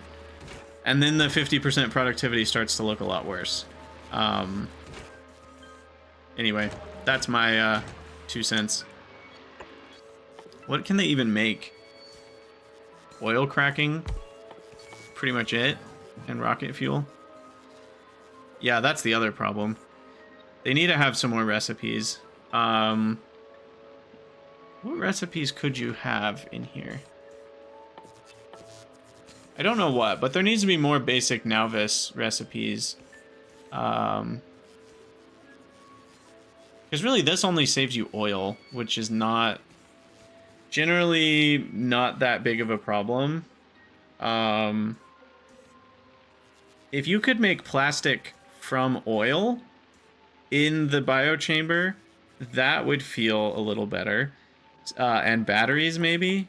Though that's kind of weird, because battery... I don't know. I can't solve all the world's problems in one thought here, but... Now, I'm actually concerned. Why are things still broken? What's going on? Are we just putting all of it into the chest? Is that the issue? What's going on here?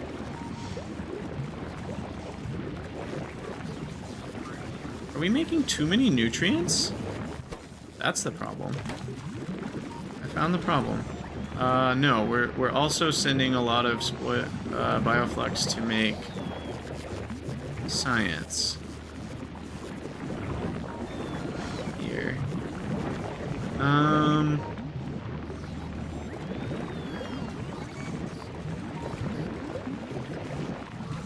So the issue is too much bioflux to science. Yeah, see, this broke again. But it should cold start once we get some Yamako mash headed that way. Which could happen eventually. Maybe? Once bioflux backs up again. They should have all the oil production chain and make it accept fluids to replace the chem plant. That would be one option. That might be a little too simple. But yeah, I don't know. Biochambers are just nowhere near as exciting as the other two buildings, I think, is part of the issue. Now, back to it, Dave, what you said. I do concur that the tech unlocks from Gleba might be some of the best, like the belt stacking combined with epic quality, combined with Spidertron. Like, those are some pretty huge, and the stack inserter, those are all some pretty huge things. The problem is none of those are immediately helpful to the problems you're facing if Gleba was the first planet you went to. Now, I personally think I'm okay with the way everything is. It just, what I'm not okay with is the way the game sells you the planets. They're all the same. And I think the truth is Gleba is the worst option to go to first. Because you don't have the resources to be hunting for epic quality at that time of the game. Unless, I mean, I guess you can play really hard and go really hard on Nauvis before you ever go to a planet to the point where you have a mega base capable of what you need for epic quality. But without recycling and without the EMPs, Like, are you really going to be hunting for epic quality stuff? Probably not. Belt stacking is nice, but like the throughput that you're needing in most places isn't going to be that high that soon anyway. I mean, belt stacking is probably the best thing from Gleba. Missile turrets or whatever. What else do you even get? Where's the... Where's the numbers? Yeah, I mean, plastic productivity is nice. Like, there's a lot of nice things, but I don't... Efficiency 3's fine. I wouldn't say they're that... They're not more important than speed 3's, that's for sure. The biolab is cool, but again, it's like, okay, I didn't really need to double my research productivity at that stage of the game because it really wasn't that big of a deal. Prod 3s are nice, but they're a giant pain in the butt, and again, the resources you need for Prod 3 module 3s of any type are pretty high. So, and I feel like it's really Vulcanus that gets you the resources. Vulcanus plus Fulgora both are two halves of a whole to get you the immense amounts of metal and circuits you need to make module 3s. So the base that you have to build to make module 3s before you've gone to Vulcanus or Fulgora is going to be way bigger than after. So you're probably not going to want to make that many prod 3s before you go to those places anyway. So Gleba really feels like the odd man out for so many reasons. And I think it would have made sense to put it half a step below the other two planets in a way that is going to lead players to, unless they really want to naturally go to Gleba last. Because I think it just makes the most sense to go here last. Not that you should go here last. Obviously, people can play how they want to play. But there's just so many arguments for Gleba last, and not very many for Gleba first or second, that feel like at the end of the day they really make sense. Unless you're talking about preference. Obviously, player preference. You should play the game how you want to play. If you want to go to Gleba first, go to Gleba first. It works. But as far as like, does it actually make sense from a gameplay perspective? I think the answer is no. And there's just so many reasons why going to the other planets sooner makes sense. Unless belt stacking is something you're really, really, really needing ASAP. I don't know. Now, did someone say speedrunners are going to Gleba first? I do find that kind of interesting. It's just that obviously speed is not what most players are optimizing for, so I don't think that really means that much at the end of the day. But if that's true, I find that interesting.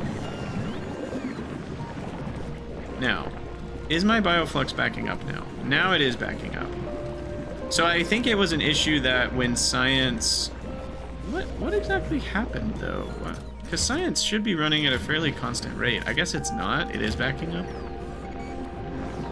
So when the ship gets here and takes the science, then we start eating a lot more bioflux, I guess.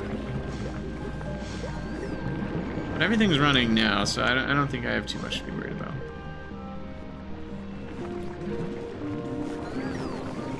Yeah, no. I know you need rocket turrets to go further. But there's certainly... Rocket turrets are a good example of a gameplay design that I actually don't love. Rocket turrets are some hardcore railroading that they do to the player. Like, oh, you want to go to Aquilo? Well, you need rocket turrets, and they're really only good for one thing, which is killing stompers and killing big asteroids. I think I've talked about this before. I think the amount of new weaponry we have on top of all the weaponry we already had, we have this massive arsenal and barely any reasons to use anything other than hyper-specific solutions. Like, the rocket turret is clearly designed to solve problems that they specifically made. It's kind of a...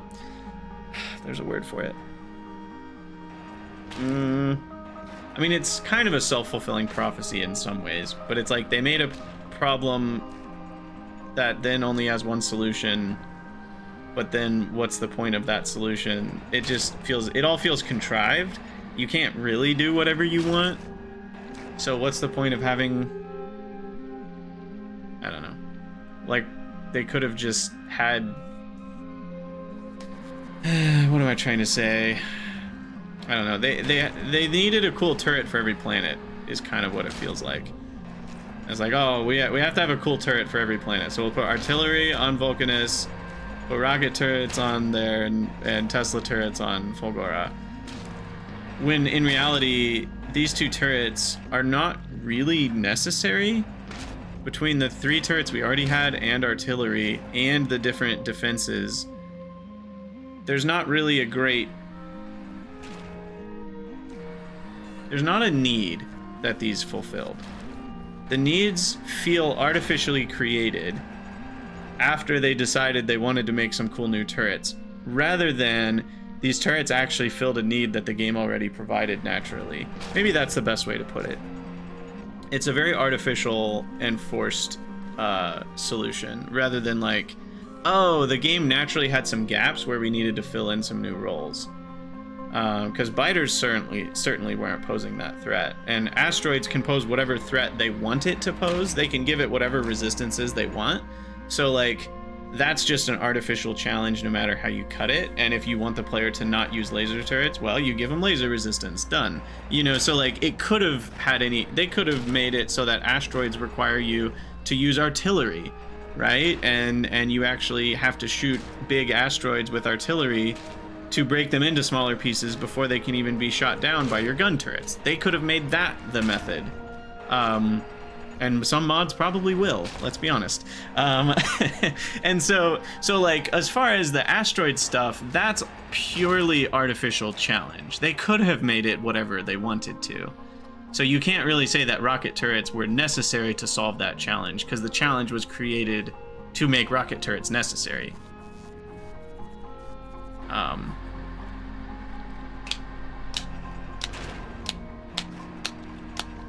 But that being said, no, sorry, Dave, I'm not trying to be negative. I'm trying to talk about why I think Gleba shouldn't be categorized with the other 2 planets, and why Gleba, it should be... Yeah, if you have a developed base, as to your previous comment, if you have a developed base with foundries and electromagnetic plants, I don't think many players are going to try to develop a base that's producing epic quality much of anything, or module 3s much at all, before going to get foundries and electromagnetic plants. It just feels like a waste of time to develop those things before you have those resources. So so some of the best unlocks from Gleba don't really make that much sense to even pursue until you've also gone to Vulcanus and Fulgora. So what I'm trying to do is not be negative about Gleba. I'm trying to explain why I think Gleba is a fundamentally different planet than the other 2 in terms of the rewards it offers, and why therefore I think tech tree wise they should lead players away from Gleba first in some form or fashion. Whereas right now it invites you to go to all 3 of the planets at the same where's the button? This one. You know, it invites you to go to all 3 planets at the same priority level. So I think Gleba does not belong at that same priority level for the standard player, is kind of the main argument I'm trying to make. I'm really not trying to be negative about Gleba. I actually think the rewards it offers are great. I just think they fit better in most players' gameplay playthrough. They fit better after you've gone to at least one of these 2 planets, if not both. They definitely don't make a lot of sense to be the first rewards you go for, because they work best when supported by these other things. I've loved Gleba.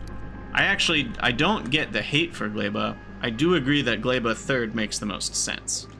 That's the best way I can phrase kind of what I'm trying to get at here. Anywho, explosives. Let's start working on those. I need to use the restroom, actually, so let's take a quick break.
Oops. I'm still muted. LOL. Hello everyone, Krydex here, and welcome back to Factorio Space Age. In our last episode, we were working on rocket turrets because we're gonna need those to kill some stompers if and when they attack, which I guess since expansion is on, it's only a matter of time. I don't know where the nearest enemies are. I don't know how far my radar turrets are going. I wish you could see radar coverage, actually, in terms of like which tiles are being actively scanned over time and which ones aren't, because I kind of have no idea where that line is. Anyway, all that to say, we're going to work on some rocket defenses here, and then we're also still kind of loosely working towards productivity module 3s on Nauvis, now that we have basically infinite ore, at least for now. I'm not running out of ore anytime soon with these big miners. And the rate of ore is going to be more than enough, especially for copper and iron, because of the productivity multiplication we're going on there. So as far as resources, the issue is going to be more in terms of my core circuit production. We might redo this, in fact, to make it better even a little bit more, because these blue circuit makers were going a bit slow. But yeah, let's see, what is our quality module 3 up to? 0.5 per minute? That feels really low. That should be going up, not down. I know variance is probably playing a role here. That feels pretty low. What's up, Code Green? Howdy, howdy. It shows up with a ghost in hand. Oh, wait, does it? Is it really that easy? Oh, no, it doesn't. It does when you're zoomed in on the mini-map. Oh, you were just saying mini-map. Yeah, okay. So there's a feature where it's like, why wouldn't it show up on the bigger map? It would make a lot of sense for it to. Especially because, here's my reasoning, especially because Fulgora, and this is a great feature, and I want the same thing for radar is what I'm saying. It does this. If you grab a lightning rod, in the zoomed out view, it shows you the lightning rod coverage. So having radars do the same thing would be really nice. I've actually wanted that for a while, because modded radars are so big that they cover your entire minimap anyway. And so having the blue show up on the minimap is kind of useless, because you can't really see where the edges are with like modded radars that have a huge effect. In fact, I wonder if you were to place a legendary radar, is that... Yeah, basically the same problem is already here in vanilla now. Look, the legendary radar is so big, it just covers the whole minimap regardless of kind of where you're putting it. You can't even really see the effect range. So that's another one of those, you know, lower priority things that I'd love to see them kind of make happen, but it would be nice. So we're gonna make rockets on Gleba, which requires us to deal with carbon, which I have provided in provider chests. So, carbon and sulfur. Now, sulfur's also in provider chests. So, I believe the coal synthesis is just all we need to do. What I don't remember is what building is it done in? Chemical plant, and we need water. So, water is mostly in this northwest area, so maybe I make them over here.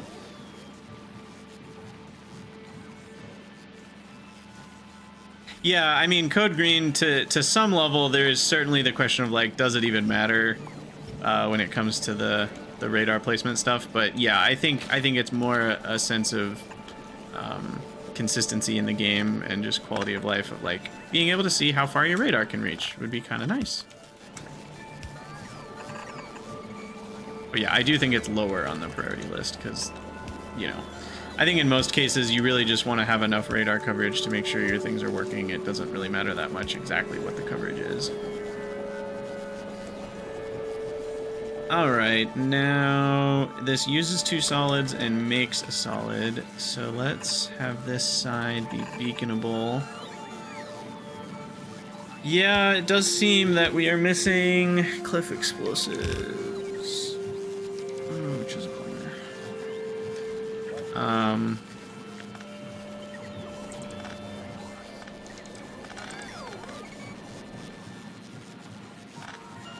Alright. Put that over there. That means I need to put a request on the Gleba cargo network for cliff explosives.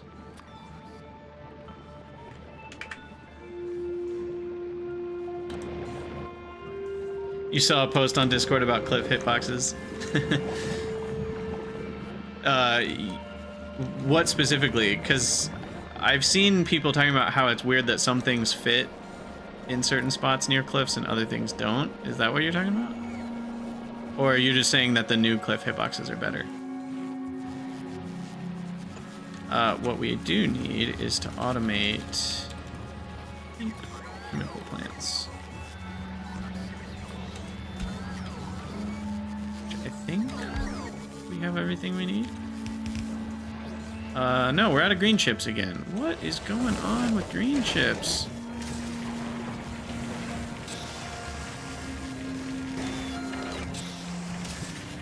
What is the problem here? We just don't have enough copper, eh? Oh, okay. For some reason I thought we had enough, but that's clearly not the case. Also, these should be stack inserters. That would make life a little better. I guess I got so used to seeing stacked ore on Nauvis, I forgot that unstacked ore is not very dense.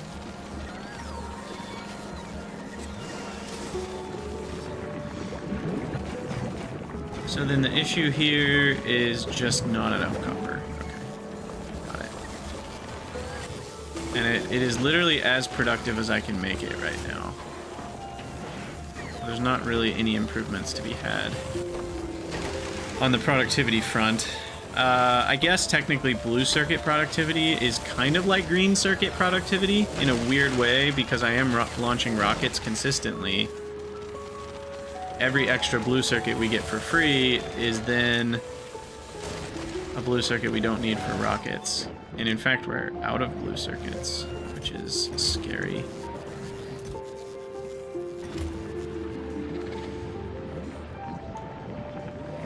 However, we also identified that this wasn't running for a long time, so that was probably the issue. So we'll just have to be patient. Yes. Yeah, I think it'll catch up. I don't really know for sure. Oh, we're not making lamps either. Well, that's sad. I guess we could look at... Sorry, processing units, not blue circuits. For the last forever, we've never had an excess of blue circuits. It seems.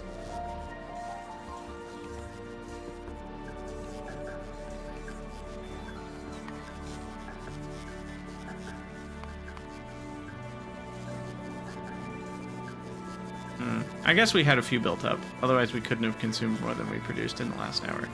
So maybe we'll be okay. How many hours on this save? I want to say we're at like 70. Yeah, 73. Which is crazy, because that used to feel like a lot for different saves, and now it feels like nothing for Space Age.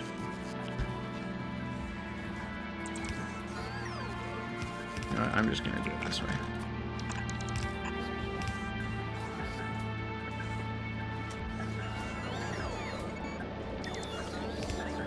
And then we'll do a coal.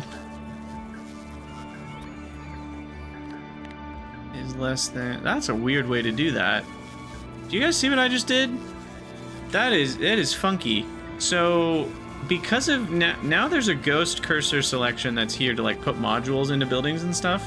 But I never really considered using this to put over in that, rather than clicking on this and setting the filter from this window. This is where I would normally type in coal and do that. But now we can type it up here and click it over. And you can even do that quality. You can do that as a quality if I wanted, like, you know, rare coal or whatever. Interesting. That's really weird. It's kind of breaking my brain right now. Go to 2000.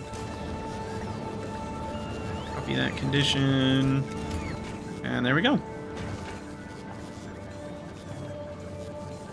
Maybe 2000 is a bit much.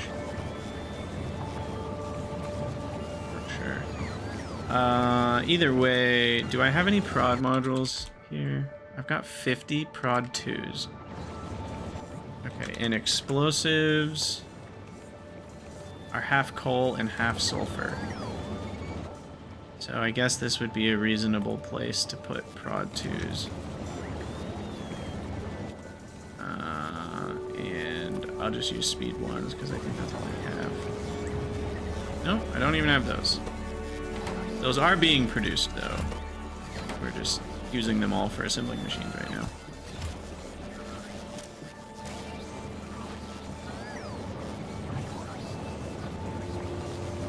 Okay, so we have coal and then explosives. Uh-oh. What? We just lost random bot to the lightning. Funny. I mean, the bot doesn't think it's funny, but I do. Alright, we'll get a little bit better lightning coverage there, I guess. I want to say this is all covered, right? Yeah, that's all fine. There's just these little gaps. Okay, back to what we were doing. So, these guys. So explosives. This we can do right here. They need water as well. Ah, the cliff explosives. We should have cliff explosives soon-ish. In fact, we might already have them. It looks... Yeah, there we go, there we go. Okay. So I weirdly am going to request coal in these. And use the same... Oh, nuts. I'm going to need to rotate the water on the back, because these are going to get in the way.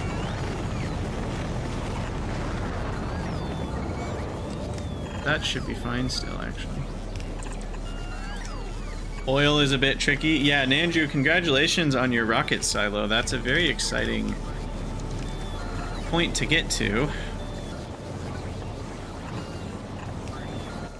Oil is tricky, but I'm glad that it's in the game where it is, because the other planets are even trickier than oil. So it's a good practice. Oh no, I'm just picking 400 off the top of my head here. So explosives are running, and finally, how do we make rockets? 1 explosive, 2 iron plates, assembling machine. Cool. So rocket. What's the craft time on that bad boy? 4 seconds a piece. We'll go to 10 stacks, and I'll do 2 assemblers making it.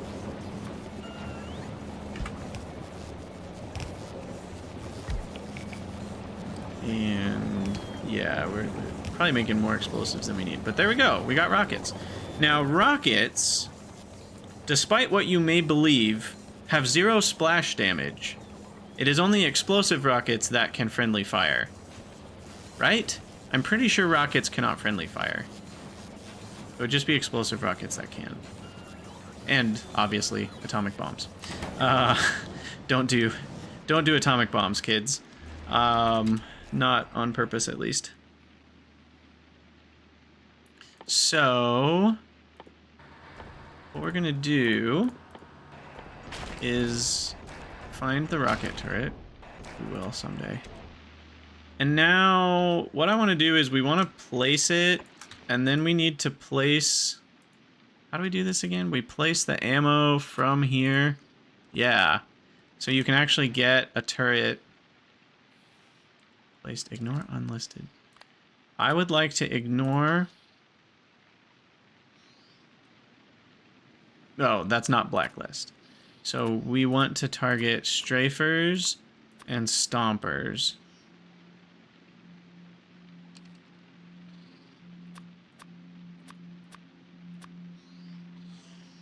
And then we need... I'm just going to do a requester chest for each one. I know that's a little wonky, but bear with me. I will do a yellow inserter because I know I'm crafting those. I don't remember if I'm crafting green ones. And we're going to request rocket 20. And maybe that shouldn't be redone. Okay. So now we copy this. And we just place that around the perimeter, I think.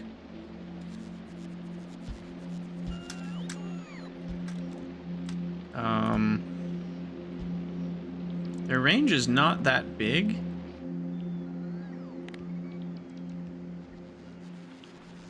Kind of hard to see. Oh, sorry, that's their minimum range. Oh, I see it now. Never mind. Okay. That I was gonna say, I'm like, that feels like a really small range. It's a donut of a range. And that goes a lot further than I thought. Okay, there we go. I was gonna say, I'm like, I swear their range was longer than the laser turrets, which is why I'm putting them behind the laser turrets. And yeah.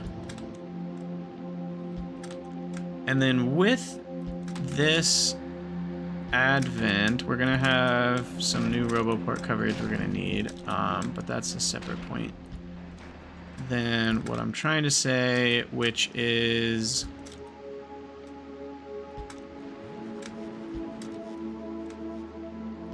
if they attacked like right here, that would be unfortunate, and I should do something about that.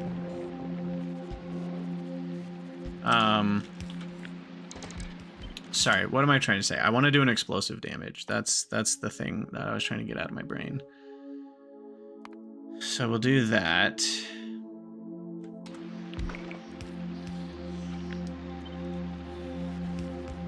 And then we'll just keep throwing these around. Also, can we talk about how freaking cool the rocket turrets look? I may have done some complaining about whether rocket turrets need to exist or not, but I certainly think they look really cool.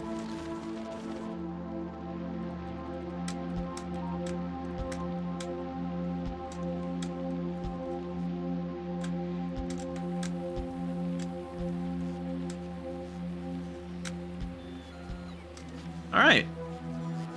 Well, we're gonna need some more RoboPorts. Yeah, like right here.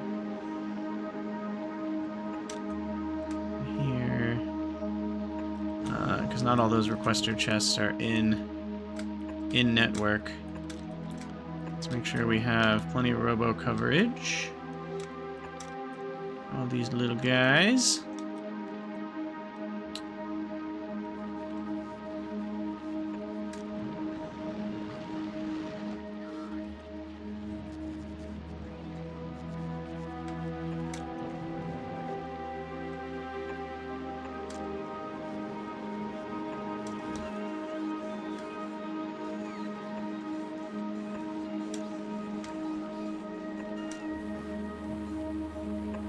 Alright. I think that does it. Ignore unlisted targets so they won't shoot the little wrigglers. We're leaving the laser turrets to handle the wrigglers, and the rocket turrets will handle anything bigger than that. They shoot 2.2 rockets per second, dealing what is soon to be more than 600 damage.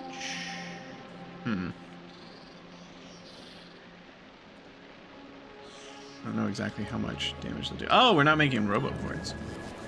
Those aren't going to get built if I don't do something about that.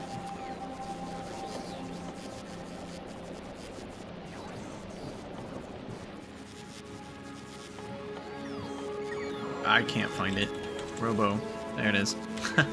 Now, I know some people have an auto mall, which is certainly something I might make someday, but boy, is this simpler than an auto mall. Just being able to paste a blueprint and pick what you want and move on with your life. Auto malls require some serious work. And I'm not the type of person that likes copying someone else's blueprint, though I'm sure other people, like I know Doc Jade came up with one, there's probably a dozen others I don't know about, in terms of auto malls. But yeah, why are we're not making plastic anymore? So we've got an issue here with Yumako Mesh. We're not making the amount of Yumako we need. We're not making Yumako because we're not making Yumako. That's just the way it is, huh? So what I need is probably a way.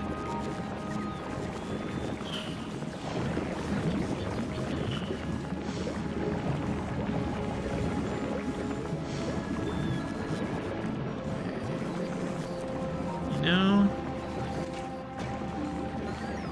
there is a no. Delay that order.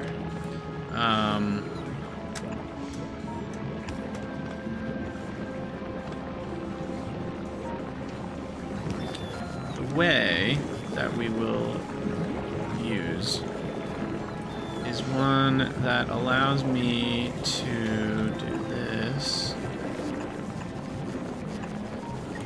Bring the Yumako up to there, so then I don't have to worry about it. We are going to get Yumako spoiling on the end of that belt when we have enough plastic, but I'm willing to pay that cost to keep the plastic flowing without fear. And that should be all we need to do, basically.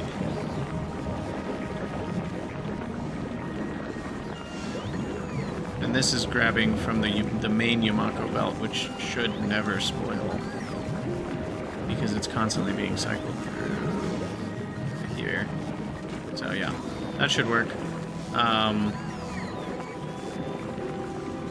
Yeah, that was kind of a part of the base that I never loved, is we were only making plastic from Yumako that was not going to the bioflux because we had too much.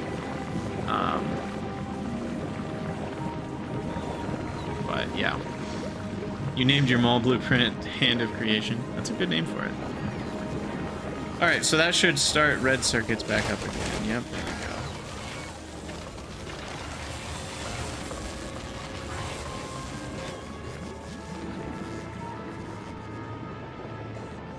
Yeah, I'm a little worried about the overall production here on the glaives.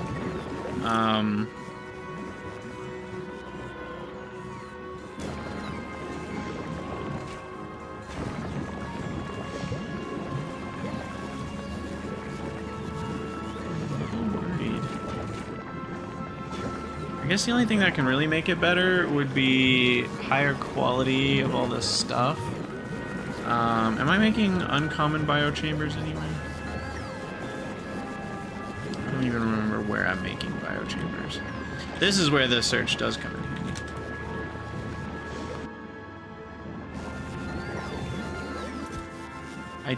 I have two? Oh, that's just peachy, isn't it? Though, funnily enough, that's all that I need. So we can make that actually quite a bit faster by doing that. And that is a multiplicative increase. Regardless of what you've done with modules, that's just flat out 30% faster. With no additional energy cost. Oh, you know what? I just realized that. That actually is a big deal on Gleba, because it's like they're burners, you know? The nutrients are what fuel them, not electricity.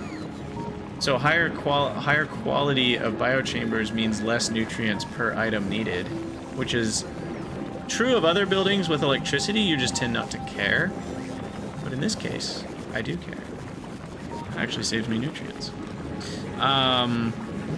Yeah, and no, I did.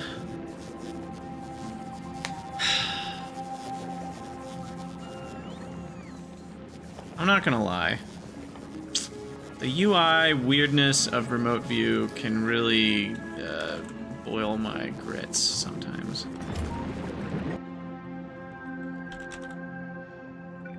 It's just, there's some weird stuff. Like, I love remote view, but there's some things that it does differently than when you're in person, and it really can get frustrating.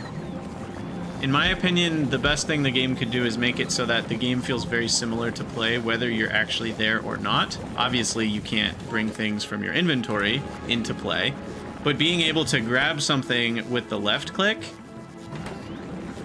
like, rather than it disappear, like, that feels like that should be something that you right click, or do the shift middle mouse button, you know, to remove it from your hotbar, like that. Like, one of those two things should be the thing that makes the X, not left clicking. Left clicking making the X and bots come pick it up feels really odd to me. I would prefer if left click picked it up like Pipette. But anyway, yeah, these are just way too fast now. We just don't have enough bio. You macro mash. No, left click doesn't remove it, it picks it up. To where you can then place it somewhere else. Like, it brings it into the mouse. Yes, it does have the effect of removing it from the chest you're clicking on, but it also... The thing that you generally care about is doing something with it, not just getting it out of the chest.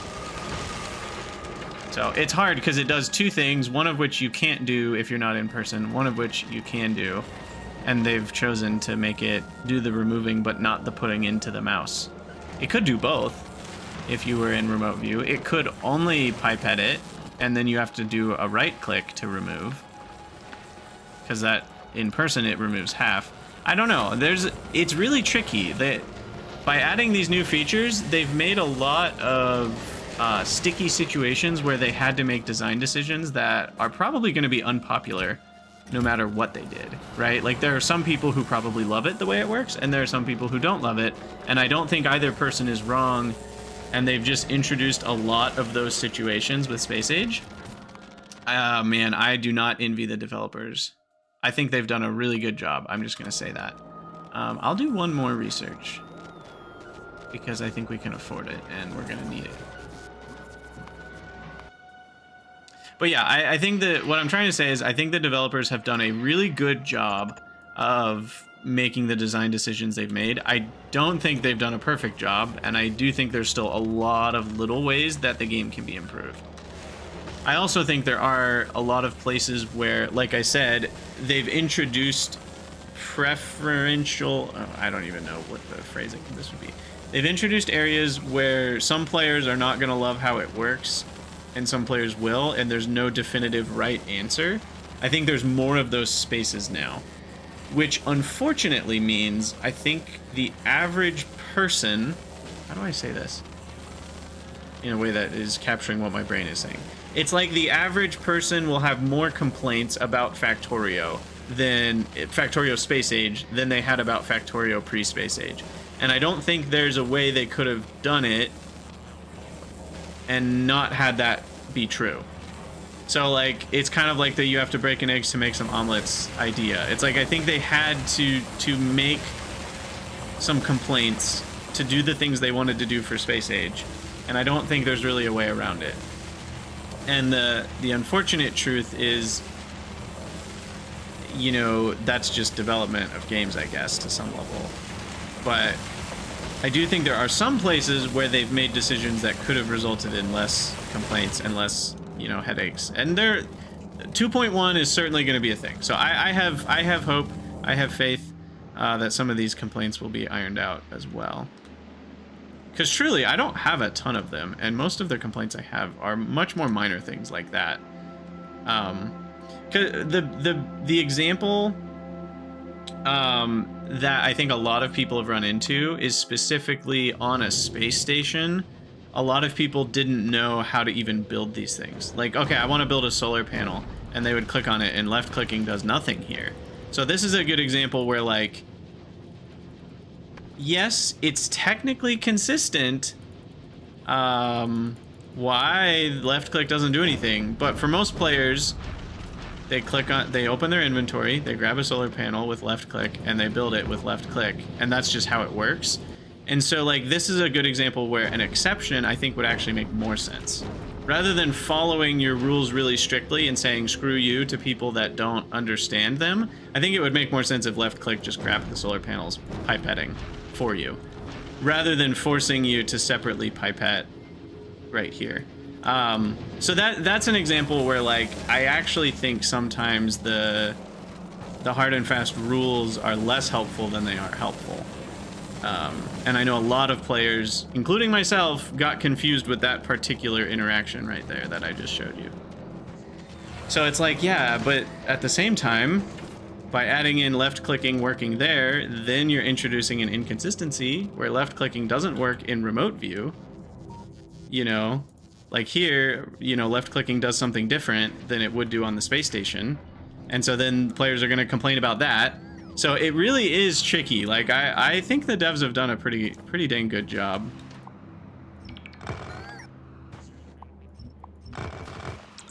That was an old blueprint that we don't need anymore.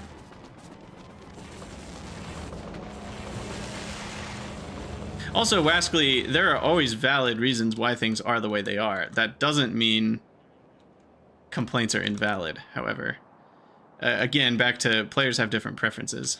So there can be like, and I think that's kind of the point of what I was saying is, like, many of the decisions they had to make in Space Age are decisions that intrinsically cannot be universally popular because of players having preference. And so you're going to have more places where, oh, this is the best way we could make it, but only 70% of players actually prefer it this way, and 30% would prefer it the other way. There's going to be a lot more situations like that where they might have made the best decision they could make, but it's a little bit of a lesser of two evils situation rather than a, this is just a great decision. And I think there just were more places like that in Space Age. So I personally have run into more little snags, and based on a lot of conversations I've had with other people, like on the podcast and stuff, it sounds like some other players have run into some snags too, that I don't know if there's a way they could have made the game where that wouldn't have happened, but I also am like, it'd be nice to not run into the snags, you know, like there's still snags, there's still things that might, you know, bother me or somebody else when they're playing. So it's like, it's hard because you want to have your cake and eat it when you're playing a game, right? Like, I'm not the developer, I'm not the one who had to solve those problems. I just know that I'm running into something that might be sort of annoying, but like, as the developer, you have to somehow try to make everybody happy when you know that's not going to be possible. So all that to say, I have nothing but love and respect for the Factorio devs, and I think they've solved these problems really well overall, despite what I sometimes complain about. Now, what I'm thinking about right now, despite talking about all that stuff, is how to freaking make prod module 3s, because we have to deal with biter eggs spoiling in the midst of our quality upcycling Gambletron nonsense. So our previous Gambletron, we already talked about, it's too small and it can't handle biter eggs. So we need to upgrade this design. The question is, do I want to just use the same design and use the same circuitry and change it to use, what if I used sushi? Is it possible, and is it plausible? I could just use a sushi belt that, as long as the belt itself is long enough, it could always contain, by the pigeonhole principle, it'll always contain enough ingredients for something to be made before the belt would back up. No, because you could get unlucky with the recycling and get too much of something, right? Yeah, technically you could fail to get a superconductor enough times in a row that you have too many of the other things. So it doesn't quite work. It would work if all the ingredients had 4 or greater, because then you're guaranteed a superconductor every time. But as it is, we do have an actual percentage chance. Now, obviously, if you just made the belt long enough, it would cover all cases with the 99.99 whatever percent probability. So we could do some sort of sushi belt. As long as you don't cook the eggs, sushi is allowed. Yeah, raw eggs to go with the raw fish. I don't think that's the way I want to do it, but it is possible.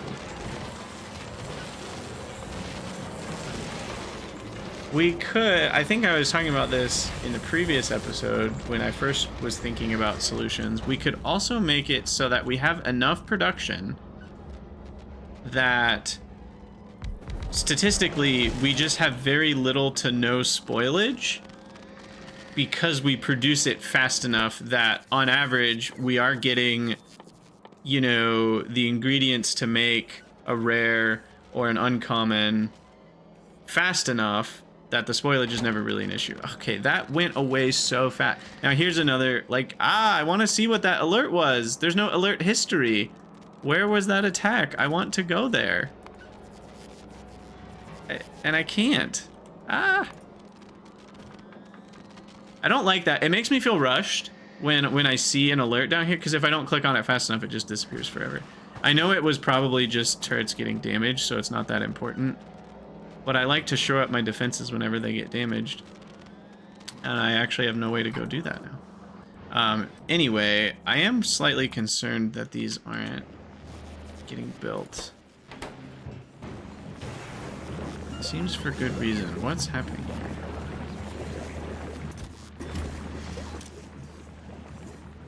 What is going on? There's copper. How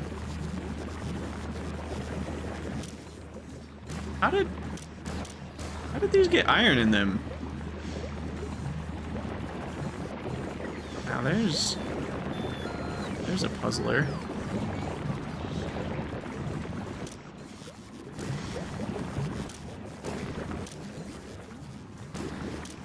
How did these get iron? Do these have copper in them? No.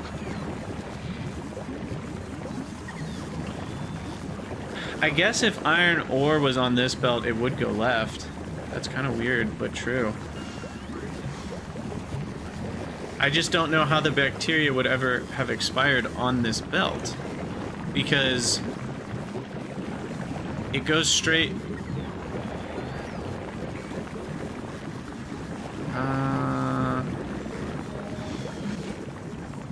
Oh, you think if the bioflux was... No. Bacteria's always made it full. No. I believe bacteria's always made it full, right? Pretty sure. Yeah, it's definitely made it full, because that's at 93% and the bacteria's being made at 99 point whatever. So really, I can't understand how this would have ever turned to iron before it gets to here. Because that's just less than 1 minute travel time. We have enough inserters, it's not like it ever backs up. Because this is also ditching all of the excess if we have too much. I'm actually... I'm guessing it's when I replaced the inserters. No, but that doesn't make sense.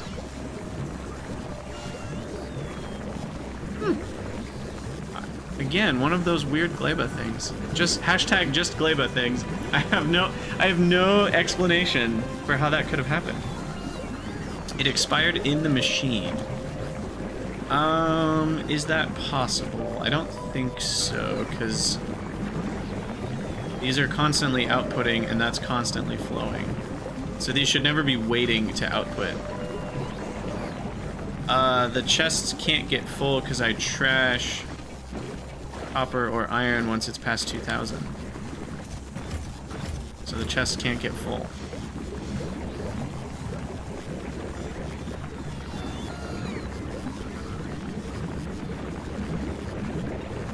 Because, like, basically you think about it this way. Ignore the bacteria that goes left. Factorio's always made it 100%. It's always open to place on this belt. And if it doesn't go left, it goes right. So, and once it's gone left, it can never switch back. So like all that matters is Factorio that's placed here, and then it ends up getting split over here for whatever reason. At that point, it's at like still 96% freshness or whatever. It's gonna flow on this belt. This belt never stops to here. And that's the only place it could have spoiled, is from this point to this point. And based on the fact that we recycle all the extra ore, I don't know. I don't know how it happened. I can't figure it out. The Sherlock Holmes in me wants to figure it out, but I can't. Hey, Imra Karnuk.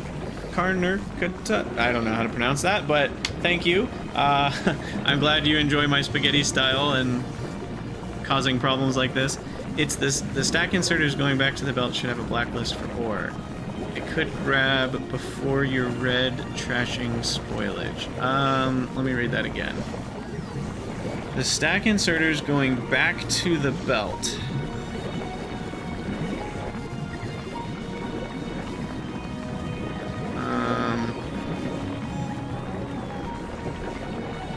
These?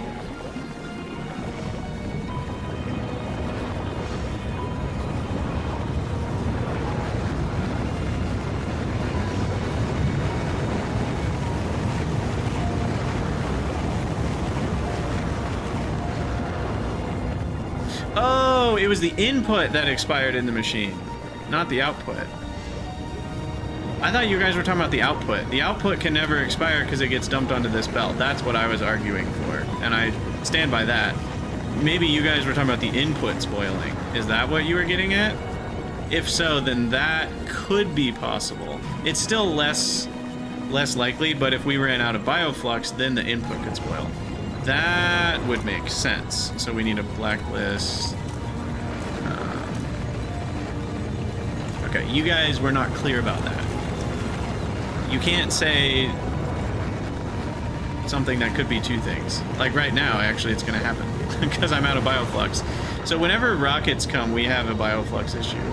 I need to solve that. But that's a separate problem than this.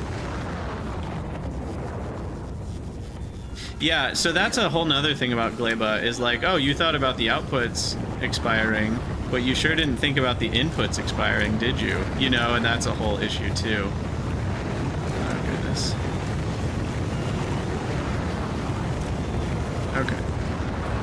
So these will blacklist ore, so ore never gets on this belt. It'll just get yoinked directly. And then there's still ore getting handled on the end of the belt as well. So we should be okay with all of that now. And I guess the main issue is that we're filling this up too fast. So I wonder if I just slow down this inserter to only grab 4 or maybe 3 at a time. It's kind of like I just need the rate to be a bit more equalized in how fast this grabs bioflux. Maybe even that's too fast. Maybe we go down to 2. Because the problem is when a rocket shows up, it just takes all the bioflux, and then that causes issues in other parts of the base. And I just want it to be more consistent.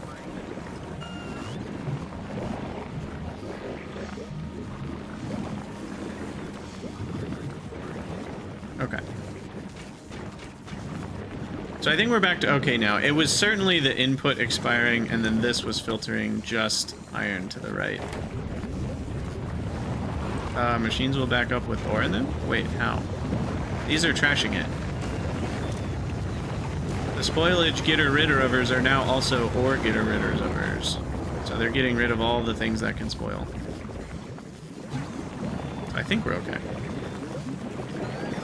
And that fixes the possibility of iron ore ending up over here, which had stopped this mess. Now, we are slowly reducing, which means... oh, plastic's the issue again. Okay. Tell me more about that. This is just too slow? Is that the situation?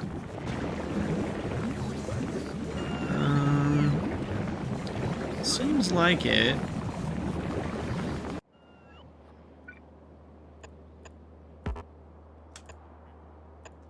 Add some more laser turrets there. And then... Uh-oh.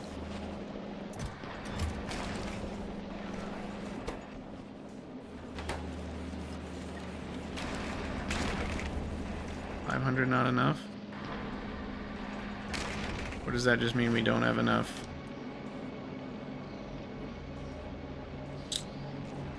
Yumako. Okay, wait a second. Now this is where... Oh, right. So confusing. Because in the normal game, map view is a separate view from looking at the player, but when you're in remote view, you're already in map view. So you just zoom out to get to map view rather than hitting M. So there's a weird muscle memory thing that changes depending on what view you're in. If I had overgrowth soil, this would be a lot simpler. But I don't. So...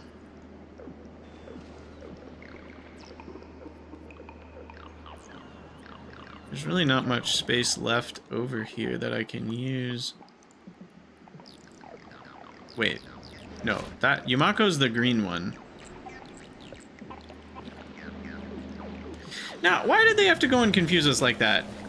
Jelly Nut is the purple, but then that ends up making a green substance, which is the jelly, and then Yumako is the green on the map, but then that goes and makes a red thing that turns into a reddish mash.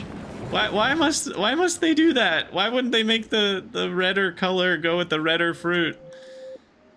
That's really funny, actually. Maybe they did it for visual distinction. That's kind of... feels kind of reverse. So, but where do I put more Yumako? That's the real question. Can I build on... No, that's the wetland. That's the one I need overgrowth soil for.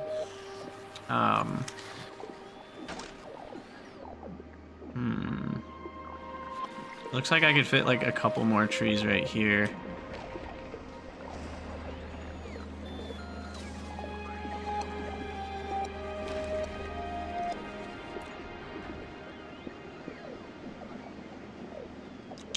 Just to mess with me personally, Dave? You must be right. They must be out to get me.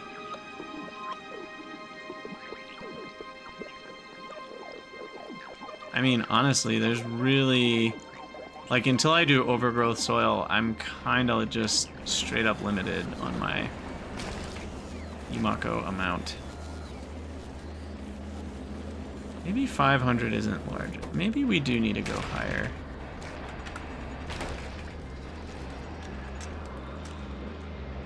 Whatever amount it is, it needs to be a large enough amount that over the life cycle of an entire growth harvest, you know, whatever that timing is, does it tell me?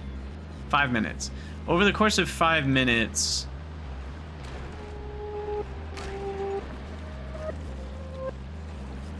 basically our production time is lagged by 5 minutes.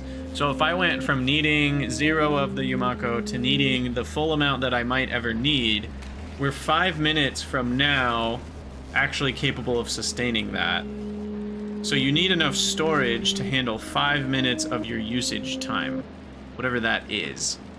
Or I should say whatever the differential between low usage and high usage is, what that rate amount, maybe you know, at low usage you use 30 a second, at high usage you use 60 a second, so the difference is 30.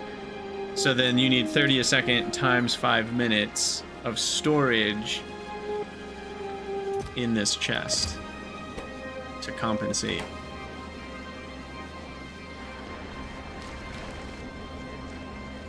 But I think I just don't have enough, yeah. So how hard is overgrowth soil? That's the next question. Have I even researched it yet? No, I have not. So let's queue that up. So basically, I just need to bring...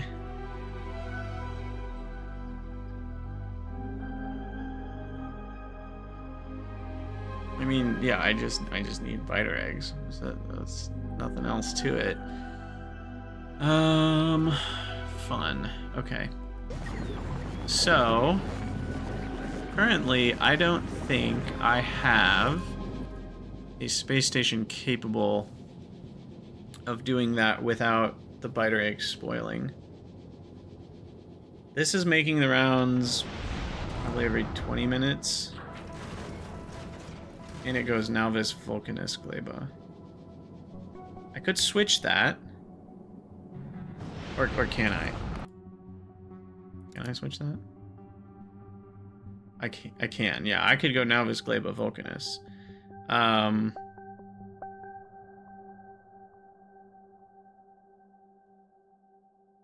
Now there's a thought, Wesley. What does it stack to? I guess that's what will determine whether I do that or not. Because right now my Gleba is already struggling for blue circuits to send rockets. So I think it depends on how expensive the soil is. 67? What? Why? 67.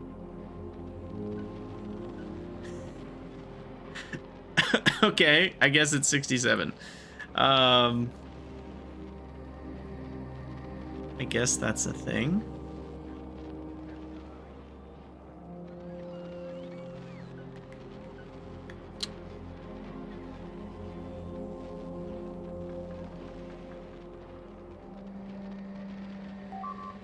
Uh-oh. What? Oh.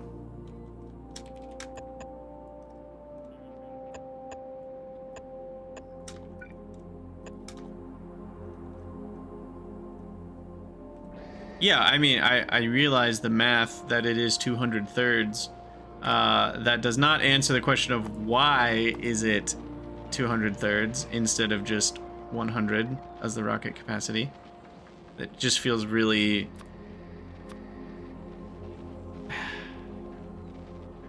I'm like trying to grasp a realistic gameplay reason why that's not just 100.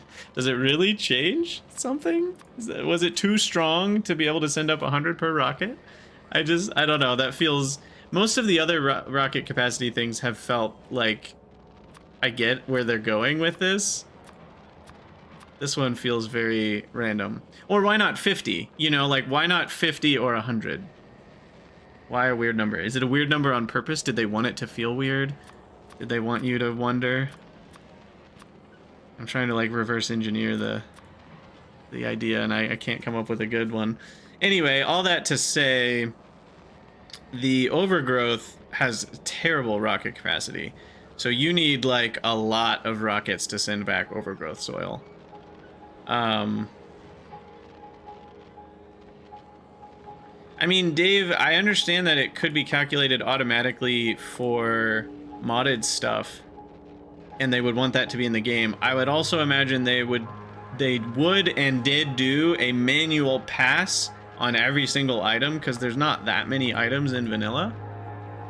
I mean, like less than 200. I don't know how many there are in vanilla nowadays, but it's like you could pretty easily look at every single number of rocket capacity and make sure it makes sense. And I feel like for these ones, you would have thought they'd change the 67 down to like a 50 and this one up to like a 20 or something. I don't know. Maybe not. Maybe they like the weird numbers. I don't really know. It's just, it strikes me as odd. Anyway, to the previous comments, do you need to buffer the fruit? Probably not. It's just nice because then it provides for a longer capacity to have an unusual consumption rate, if that makes sense. It's the same idea as buffering in anywhere else. And the overall usage time, even if I'm buffering 700 in there, it's only going to add a minute or two to the spoilage of the most spoiled pieces. So it's not... Like, I'm still getting more value out of buffering 700 Yumako fruits than buffering none, even though it does technically mean they're slightly more spoiled when they get made. Because, yeah, I mean, basically, I'm doing the same thing. I wired my harvesters to work only when I need fruit It's just I'm claiming I need fruit if I have less than 700 stored up, rather than, you know, the belt isn't full or whatever. So how do I do biter eggs? Do I change the schedule? Let's change the schedule of the Derpamoo.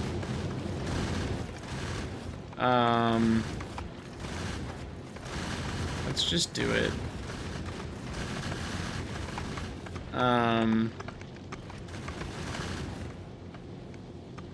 And let's see.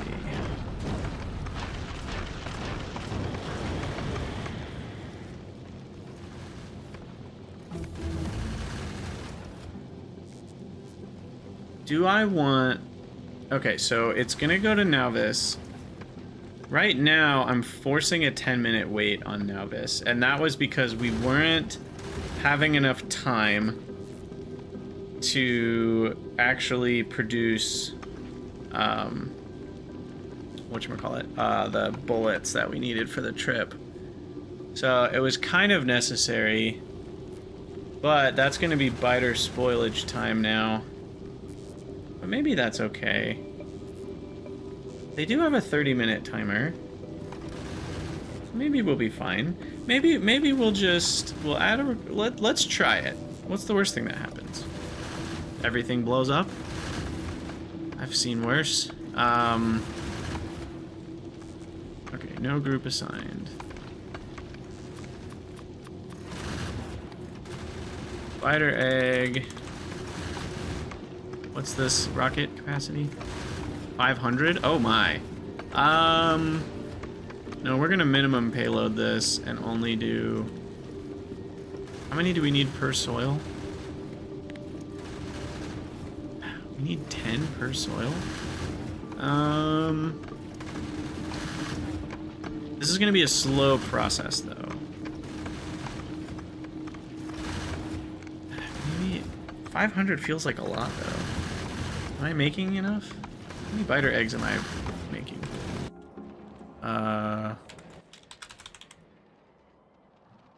Oh, we're making a lot. Okay. We're making 9,000 an hour. So 500 per trip actually seems relatively fine. Yeah, the worst thing that happens is the biters take over the platform and start an intergalactic war. We are gonna worry about that though with laser turrets. Don't worry. Don't worry, we are gonna worry. So let's just do it. 500. We'll do one rocket full. Yeah, exactly. The 50 soil is only 5 tree spots. Like I said, this is just going to be the slow burn. You know, after a few hours, we'll have enough soil to do something valuable. It's certainly not going to fix our problem in the next few minutes or even 2 hours, probably. But on Nauvis, it will request 500 eggs. Then, on Gleba, we need to request... Is it set to unload on Gleba? It is, right? Otherwise, we would have had all sorts of issues. Yeah. We wouldn't have gotten the calcite from it if we didn't do that. So here we request 500 eggs. Now, the real question is this, do you want aliens? This is what you get. Or this is how you get aliens, yeah. The real question is, what do they come out of when they spoil? Do they all just come out of the core building? What if the core building was surrounded with a bunch of... Does it just find the closest spot it can spawn biters? I'm actually curious. We also learned through sad truth from, who was it on the Discord? I think it was Sviplet. Or no, was it Alor? Someone was experimenting for us. When 100 biter eggs spoil, or maybe we talked about this in the last stream. 100 biter eggs do not spoil into 100 biters. They only spoil into 4 or something. Technically, I think in the code it's supposed to spoil into 20. But they might even do some collision checks, and they don't even spawn into 20. So, theoretically, this could be 100 biters, because it's 1 biter per 5 eggs. But when they all spoil in a chest, they don't even, like when they spoil in the same moment, they don't spawn as many as it should be. So I don't really think I need to worry about that.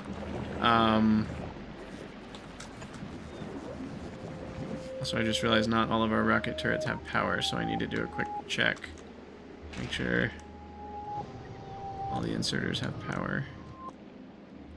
Power, power, power tower. Powers for the towers of rocket turrets.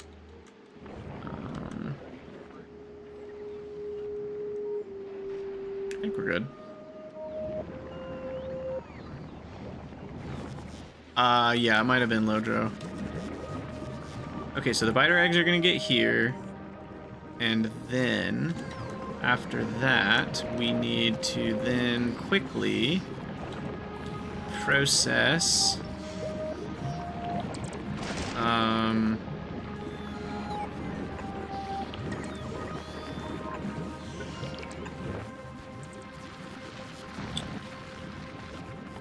into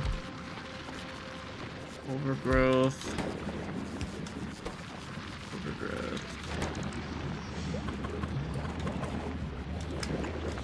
And then we need water. And then we do something like this. And then we do this. And I'm just gonna add as we'll just request all 500 biter eggs, so they'll end up over here. 50 soil, 500 of the nutrients, 50, 100 seeds, 100 of the other seeds, 50 of the other soil. Why not 100? Why not 1,000? We'll just make sure that the eggs are fully utilized as quickly as we can once they get here.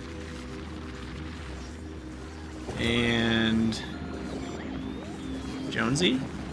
Did we name someone Jonesy?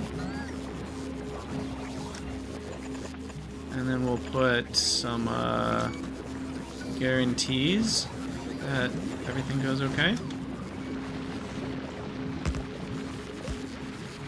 And then we need water.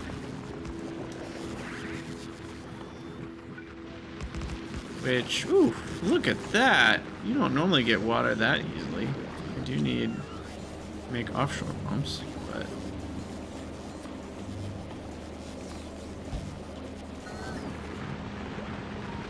Sweet. Also, how's Stone Patch doing? 69,000? It's not great. Ah, the alien references. You guys can hate me all you want, but I do not know the alien references. I've seen Alien. I've seen Alien 2. I've even seen the third one that I don't think is called Alien 3. But I don't remember much about them because it was a very long time ago. And it's not like I've watched them religiously or something.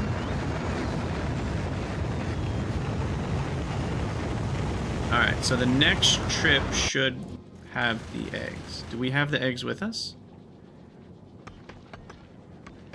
No.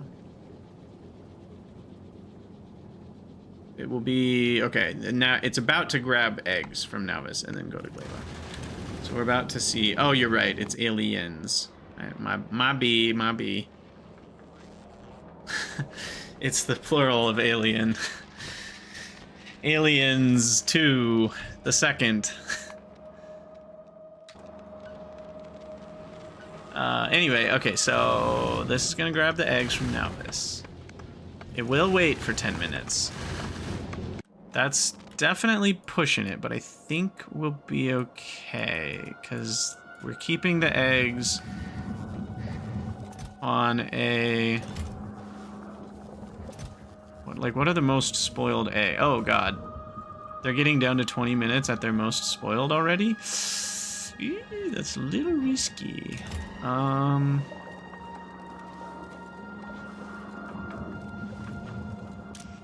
Maybe this needs to go a little faster.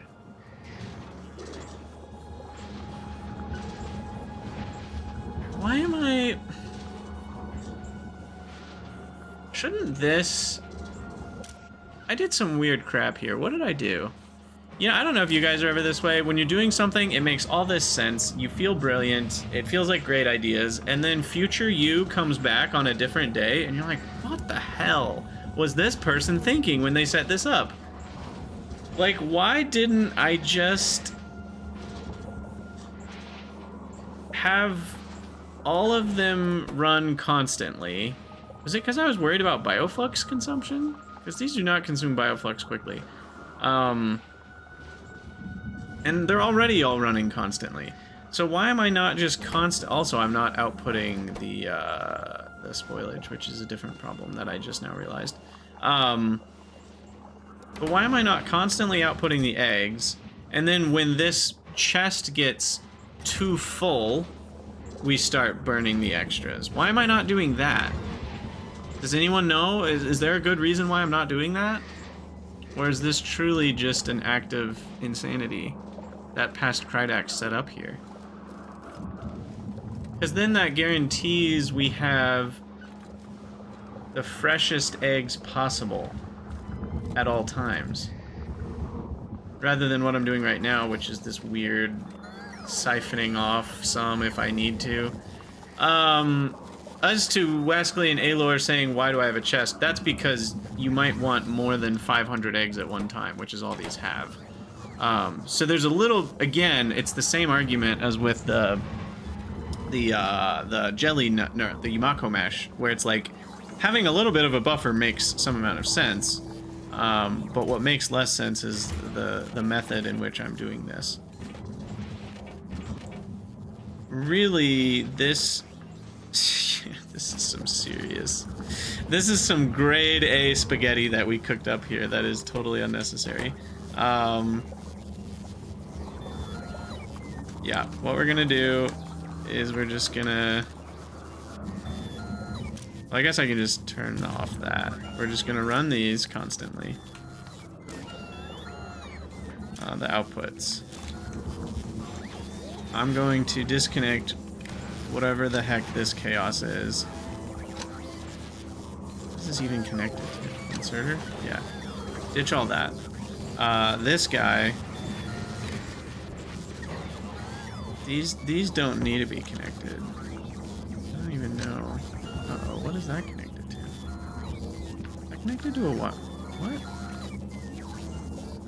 I really struggle sometimes to see what things are connected to. Is that connected to the inserter? Oh, that's going all the way to the power pole. That's what it was. Okay, there we go. Does anyone know if there's a mod that highlights things that are connected to the circuit network you're currently, of the color you're currently holding? Anyway, if biter eggs are greater than, you know, we can do 500 here, then we just start ditching them. It can be that simple. And then that always takes the most spoiled. And then, as far as spoilage itself,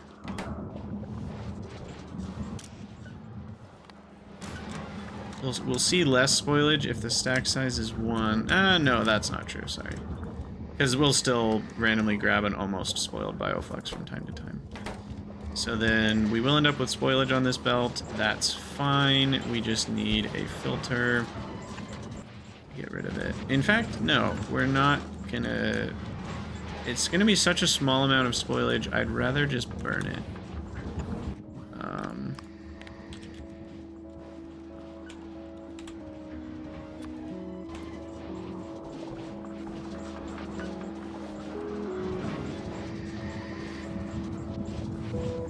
Which I can do like this.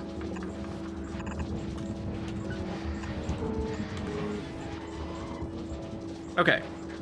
So what this should result in is a constant flow of our potential biter eggs. Buffering 500 of them here, which I probably should increase that number a little bit now that they won't be buffered. Oh, that's what it was. That's why I did this. Technically, this will be less fresh? Is that true? Yeah, the previous version, I remember now. Okay, so past Krydax was slightly less crazy. I still think this is fine. But the reason that was slightly less crazy is we were kind of buffering the other 500 in the outputs of these, if you think about it. And we weren't asking for them unless we had a need for them.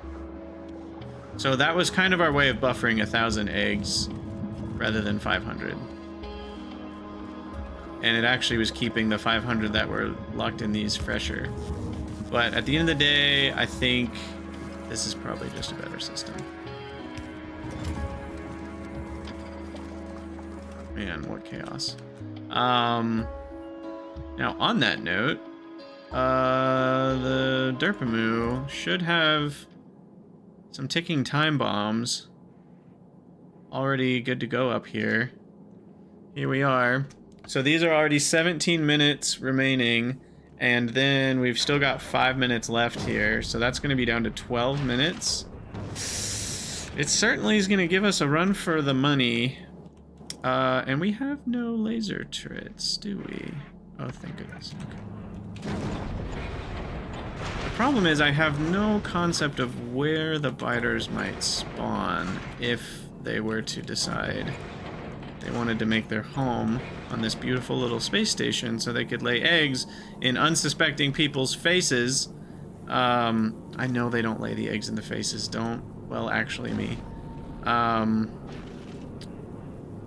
But yeah, I don't really know where they'd end up spawning. Given I put all the turrets over here, they're probably going to spawn right here where I don't have turrets. But the range is long enough, that should be okay.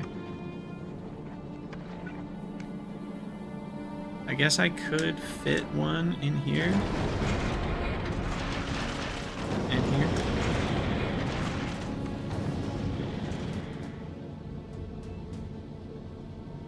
Okay. Well, we shall see what we shall see. I'm hopeful that that works. And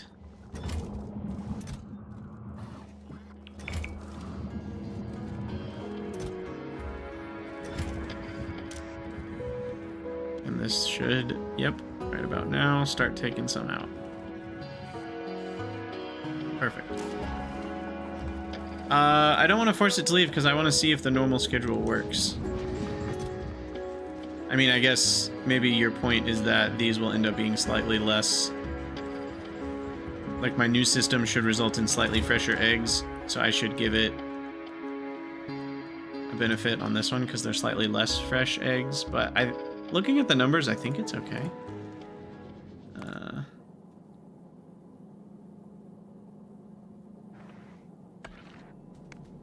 think we'll be okay. It should only take about 1 to 2 minutes to transition to the other planet. We should have at least 10 minutes left by the time we get there. And the soil doesn't spoil, even though it rhymes. So that's not a problem. You know, someday we're gonna make prod 3s. Oh man. What kind of damage do our rocket turrets deal? I'm worried about Gleba. Gleba's the problem child. We deal 760 damage a hit now. That's pretty significant. 760 times 2.2. That's like 1500 DPS. That's decent. Still not as much as I kind of thought it would be. And these have no explosion resistance. So they are gonna like kill a Stomper in 2 seconds. So that's not bad. The mediums are gonna be a bit worse, and the bigs, again, doubly worse. But between the lasers and the rockets, I think we'll be okay. The rockets are ignoring non-big enemies, so we should be okay on that front. I mean, I guess if there's a bunch of strafers and a Stomper, you know, it won't murder everything immediately. But we've got at least enough rocket turret coverage that there should always be 2 or 3 shooting on any particular attack, plus all the laser turrets, which should be more than capable of handling the little wrigglers. We've got a ton of damage upgrades. Yeah, we're dealing 122 laser damage a shot, so that's... I mean, that's 1-shotting the smalls, 2-shotting the mediums, and 4-shotting the bigs. So I think that should be okay. Alright, Derpamu's just about to leave. Eggs are at 13 minutes. I know the lightning guns are cool, but I have to do more work on Fulgora to make them, and that requires me to do more work on Fulgora. So I haven't done it yet. Alright, how am I gonna do this? So biter eggs.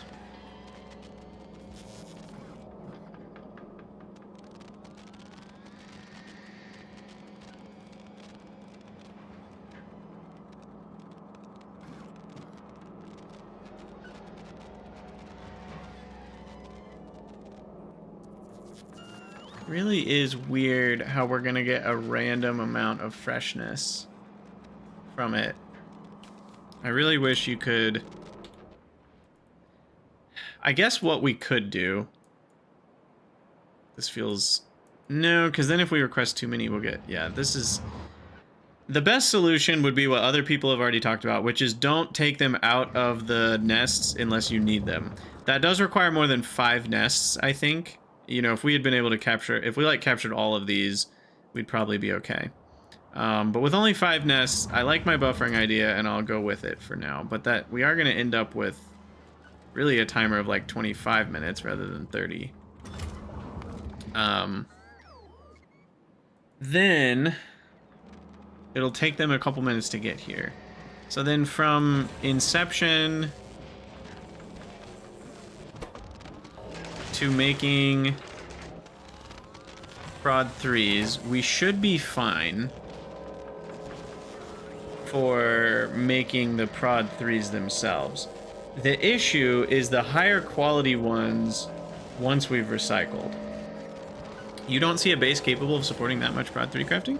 Do you not see how many quality 3s we're making of the epic variety? And I've got plenty more production where that came. We're not using anywhere near all of our plates, so I can get more circuits pretty easily. I actually think our base is capable of quite a lot, despite its scrappiness. Now that we've got foundries and beacons and you know, stacking of 4, I think we actually have quite a bit. So yeah, the real issue is just the quality eggs from recycling. That's the problem to solve here. So when we get an epic egg, we don't have a guarantee of when we will get the other epic ingredients. So there is a chance that that epic egg spoils. Now, when that epic egg starts its journey, I assume it starts at full 30 minutes. So we just want a world where we're making... And the other ones are certainly crafting fast enough. Maybe this is where we use a design that's more like this original one that we set up.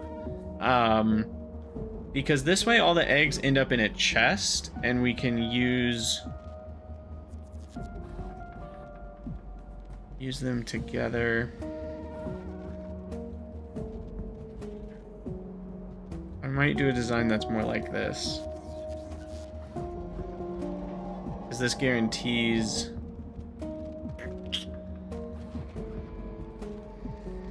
I don't know. Does it guarantee anything? Or is it just some of the same problem? Because... What rates are we getting right now? Quality, module 3...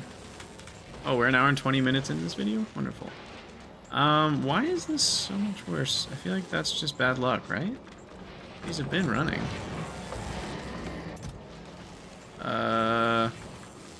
Oh, we got issues, baby. I was worried about this, and it has come true. These are too slow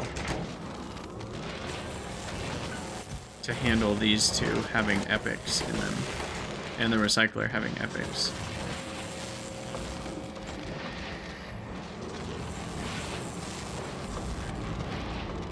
Wait, does that make any sense?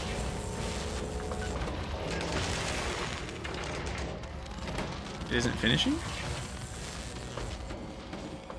It's not? If it's not, then we got a problem. That's certainly a separate issue. Oh, the Derpamu also arrived. We should check on our biter eggs. I think it looks like it's working. It will switch recipe. Did we get rid of all the eggs? That's the first thing to check. Yes, no biter eggs left. Okay. Gleba. Spider eggs down to 9 minutes, but things are being produced. I guess the issue is if... Oh, I already know what the issue is going to be. We're going to run out of seeds to request. In fact...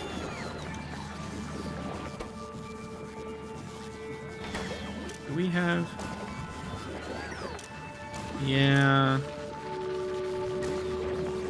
No, that's not going to work. We need to have the same condition on these guys.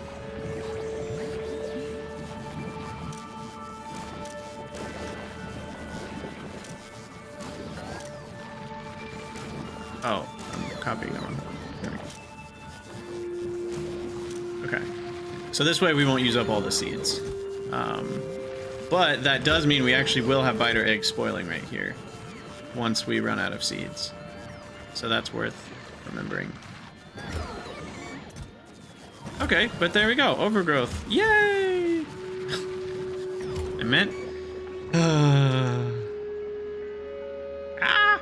I meant to grab it. There we go. Okay.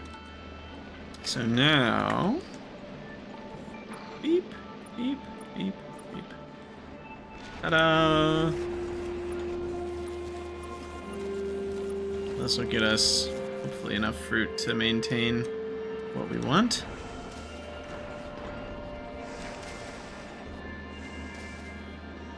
That actually isn't as many as I thought it would be. Wait, are these just not being built because there's like stromatolites?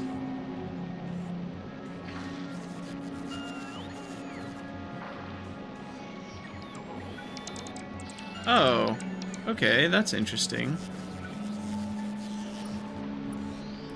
I would have presumed it would give you the green light even if there was a destructible on top.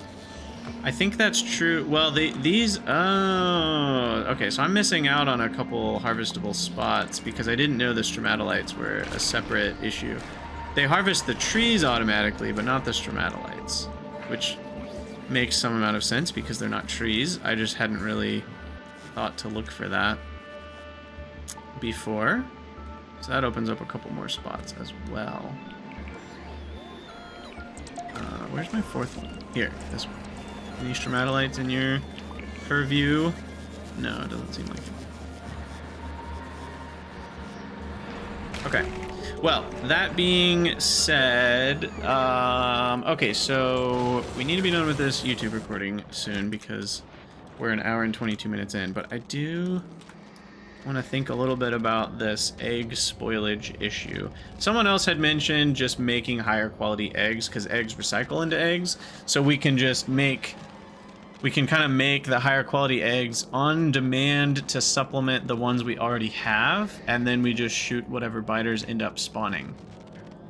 For whatever reason, I really don't like the shooting... Like, I kind of want to design a system where they never spoil, but does it really matter?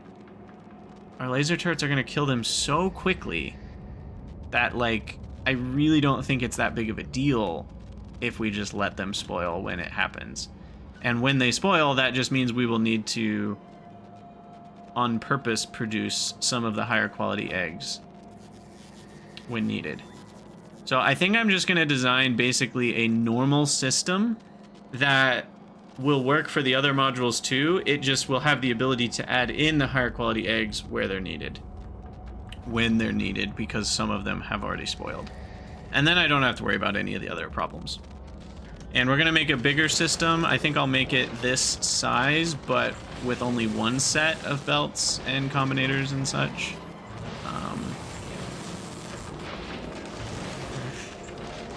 How will I use a sushi loot? I don't know how I'll do this.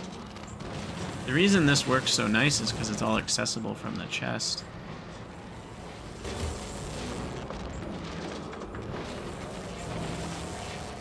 Is it basically because these are running? I thought we did the math. Didn't this work out?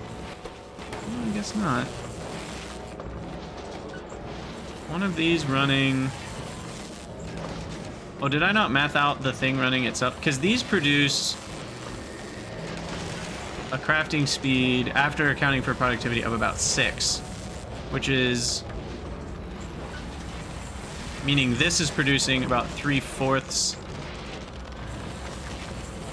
of a recipe, which then runs this for 3/4 of the time, and then 1/4 of that also gets recycled.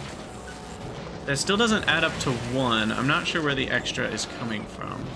Oh, this one has its own productivity. So it's making 1.5 times 1/4 of 3/4, which is 3/16 times 1.5 is 4.5/16, plus the other ones, which is 12/16, which is 16.5/16. I believe that is greater than 1, and that is the math of why this is filling up. It's literally just that much too much. I think I did the math right. It's also easily possible I made a mistake in there, but... So the Gambletron 3000 is flawed in many ways. Look at, oh my god, look at all these extras. You know what, I need to stop feeding it. I need to, we need to just cut, what's the best way to do this? I'll cut 1 from each of these. So that will slow down the input into the system, and then that will help catch up with all the extra stored up stuff eventually without breaking anything else for now. So why not produce on purpose high quality circuits so high quality eggs will always get crafted with? Yeah, that's the other option, is to separately make quality loops for all the ingredients to simplify this, and then we wouldn't have to worry about the biter egg problem in particular. But then we'll need a quality loop for blue and red circuits, which we can do. It just means 4 quality loops instead of 1.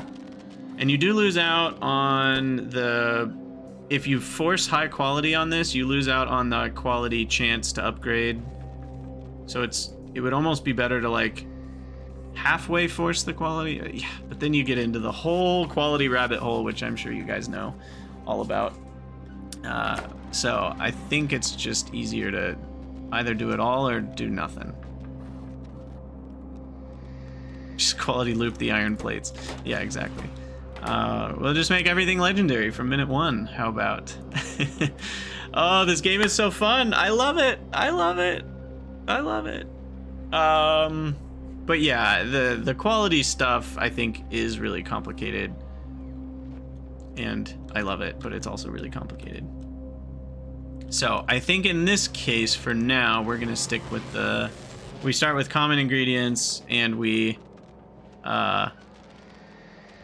just loop everything from there.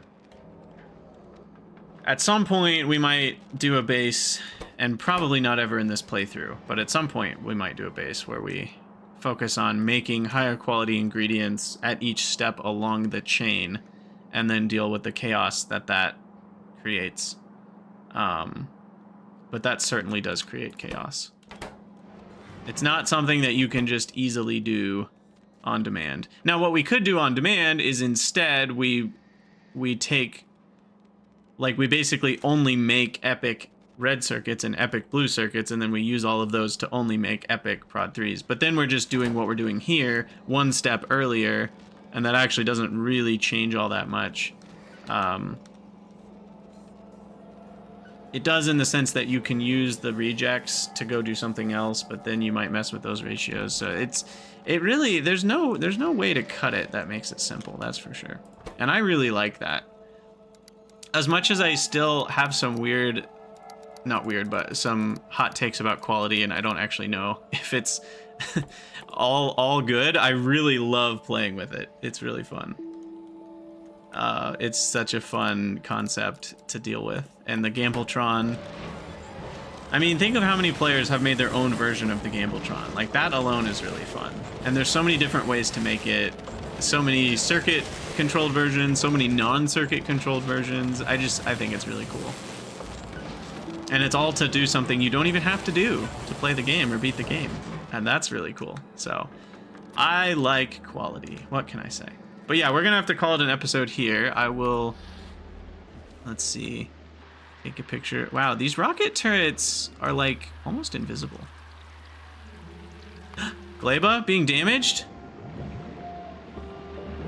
Oh, it was just biter eggs. Okay. I got really excited and thought we were gonna get to see rocket turrets doing their thing.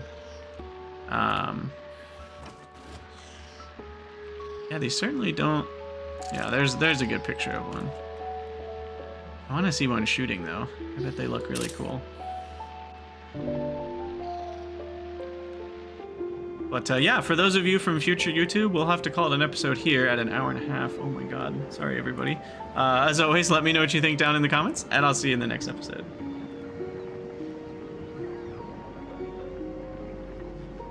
Oops, I forgot to do the outro. Oh well. Yeah, wow. I got really sidetracked there. Once we wanted to make the overgrowth soil, that was a whole side quest I wasn't planning on in this episode. But we got the rocket turrets. The rocket turrets are good to go. As a past YouTubian, yeah, I probably shouldn't apologize. You're right. I think some people like the longer episodes even. There is kind of the whole point of making it into a separate YouTube series is to have more bite-sized pieces of content that aren't 5-hour streams. So when a single YouTube video is going for closing in, you know, it gets closer to 2 hours, it's like, well, is that a full stream or is that actually a YouTube episode? So yes. All right, now what? I do have to go soon, like in real life, but I do want to think a little bit more about this Gambletron, the improved Gambletron. So, improved Gambletron will have two phases. There's phase 1, which is the initial production. The initial production will be separate from the higher quality productions. We will cycle initial production back around with priority inputs like so. I'm probably gonna move it. I'm just brainstorming. So, also Gator, thank you for the follow. Welcome, welcome. You know, at some point, I'm gonna need to do more than just a bunch of laser turrets. Anyway, so we'll priority input the recycled normal ingredients. So all of the outputs, I find it much easier to think if I just start putting something together, and we can reshape it later. So basically what we need to do at this point is recycle everything. No, we recycle everything that we want to be recycled, which might not be everything. The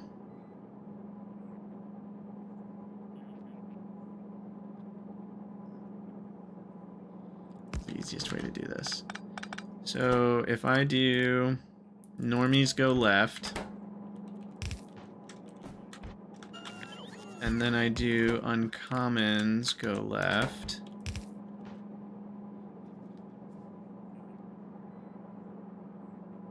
So that'll go to the recycling patch. It's like a pumpkin patch, but for recyclers. But what if I want to store some of those up first before recycling them? That means I need some sort of stopper,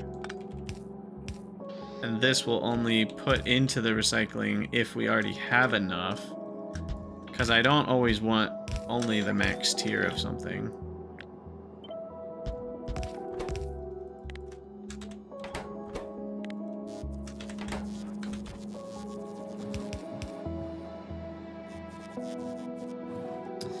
Yeah, artillery would be a good fix. I just haven't even, I don't think I've crafted one artillery yet, so kind of like with the Tesla turret issue.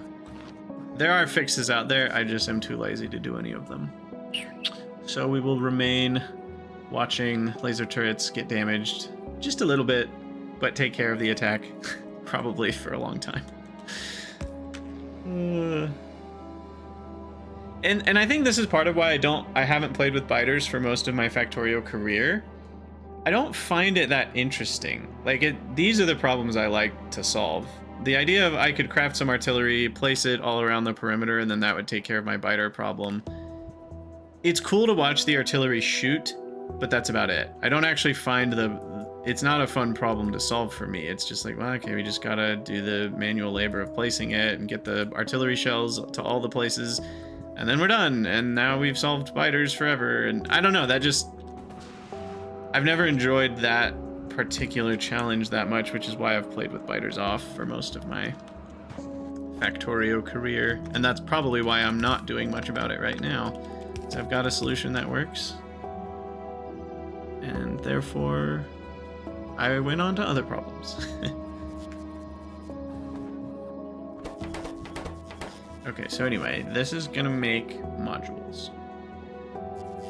Technically, eggs could spoil mid-craft. No, they can't do that, sorry. But they could spoil in the input, which is a different issue. I don't think that's gonna be an issue for these, because these are crafting from first ingredients. So I need to move this over a little bit. Yeah, Alor, I think that's a good way to put it. I think I would concur for the most part that that's my experience. Biters are really fun and interesting for a very small percentage of the game, and they're more tedious / annoying for kind of the rest of the experience.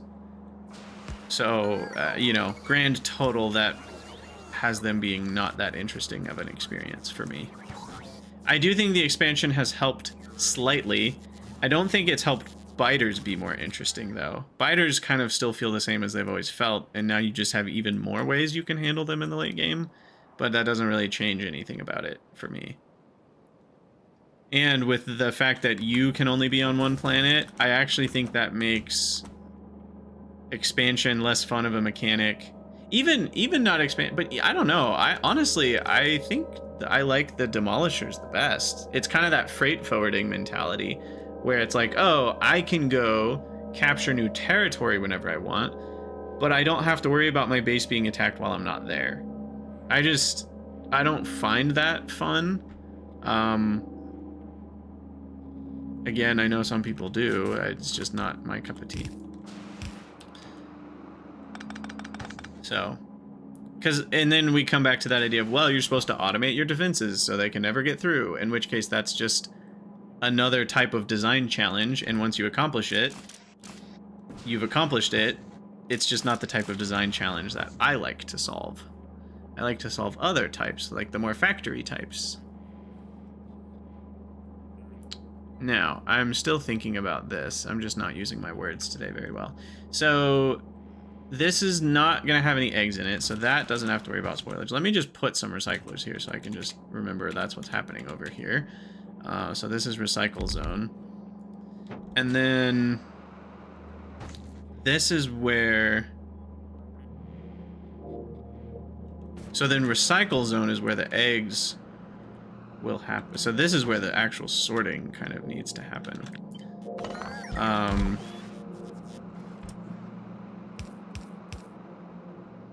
Interesting. So this is where, if we end up with different rarities of eggs, they're all going to come out of this. I don't think separately resorting the different, separately recycling the different qualities. I don't think that's worth it. So I think we'll just have one big pot of recyclers, and then we'll sort out the recycled components.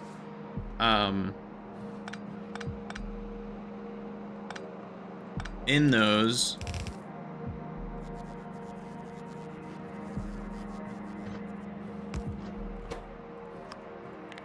see, Wascally, though, that's kind of what I love about Pyanodons, you know, and the other mod packs where biters are kind of not even meant to be part of it. I like the peacefulness and the consistency of not having attacks. I've never found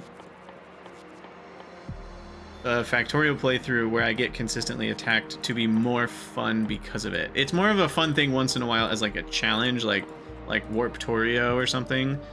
But even like my Nullius, you know, Nullius is different because the enemies are on your terms. Freight forwarding is different because, again, you only go take the fight to them when you want to. The playthroughs where I've actually had like normal biters, I've just never found it to be something that I enjoy that much. Okay, so anyway, we're gonna sort out greater than or equal to uncommon goes away. These are all the commons. And then this is, I don't know, we'll figure out some sort of sorting to get things on the proper lanes, but it's basically like that. And then everything else is going to go into this pot of higher tier ingredients that we have to make into higher tier things when we have enough of them. And we will solve that in the next stream, because I actually have to get going. But as always, thank you guys for watching and hanging out. It's always good chatting with you.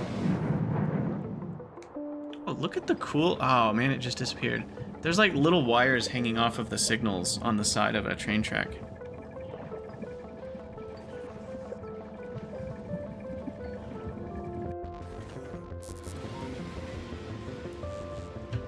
See you later, Wascally.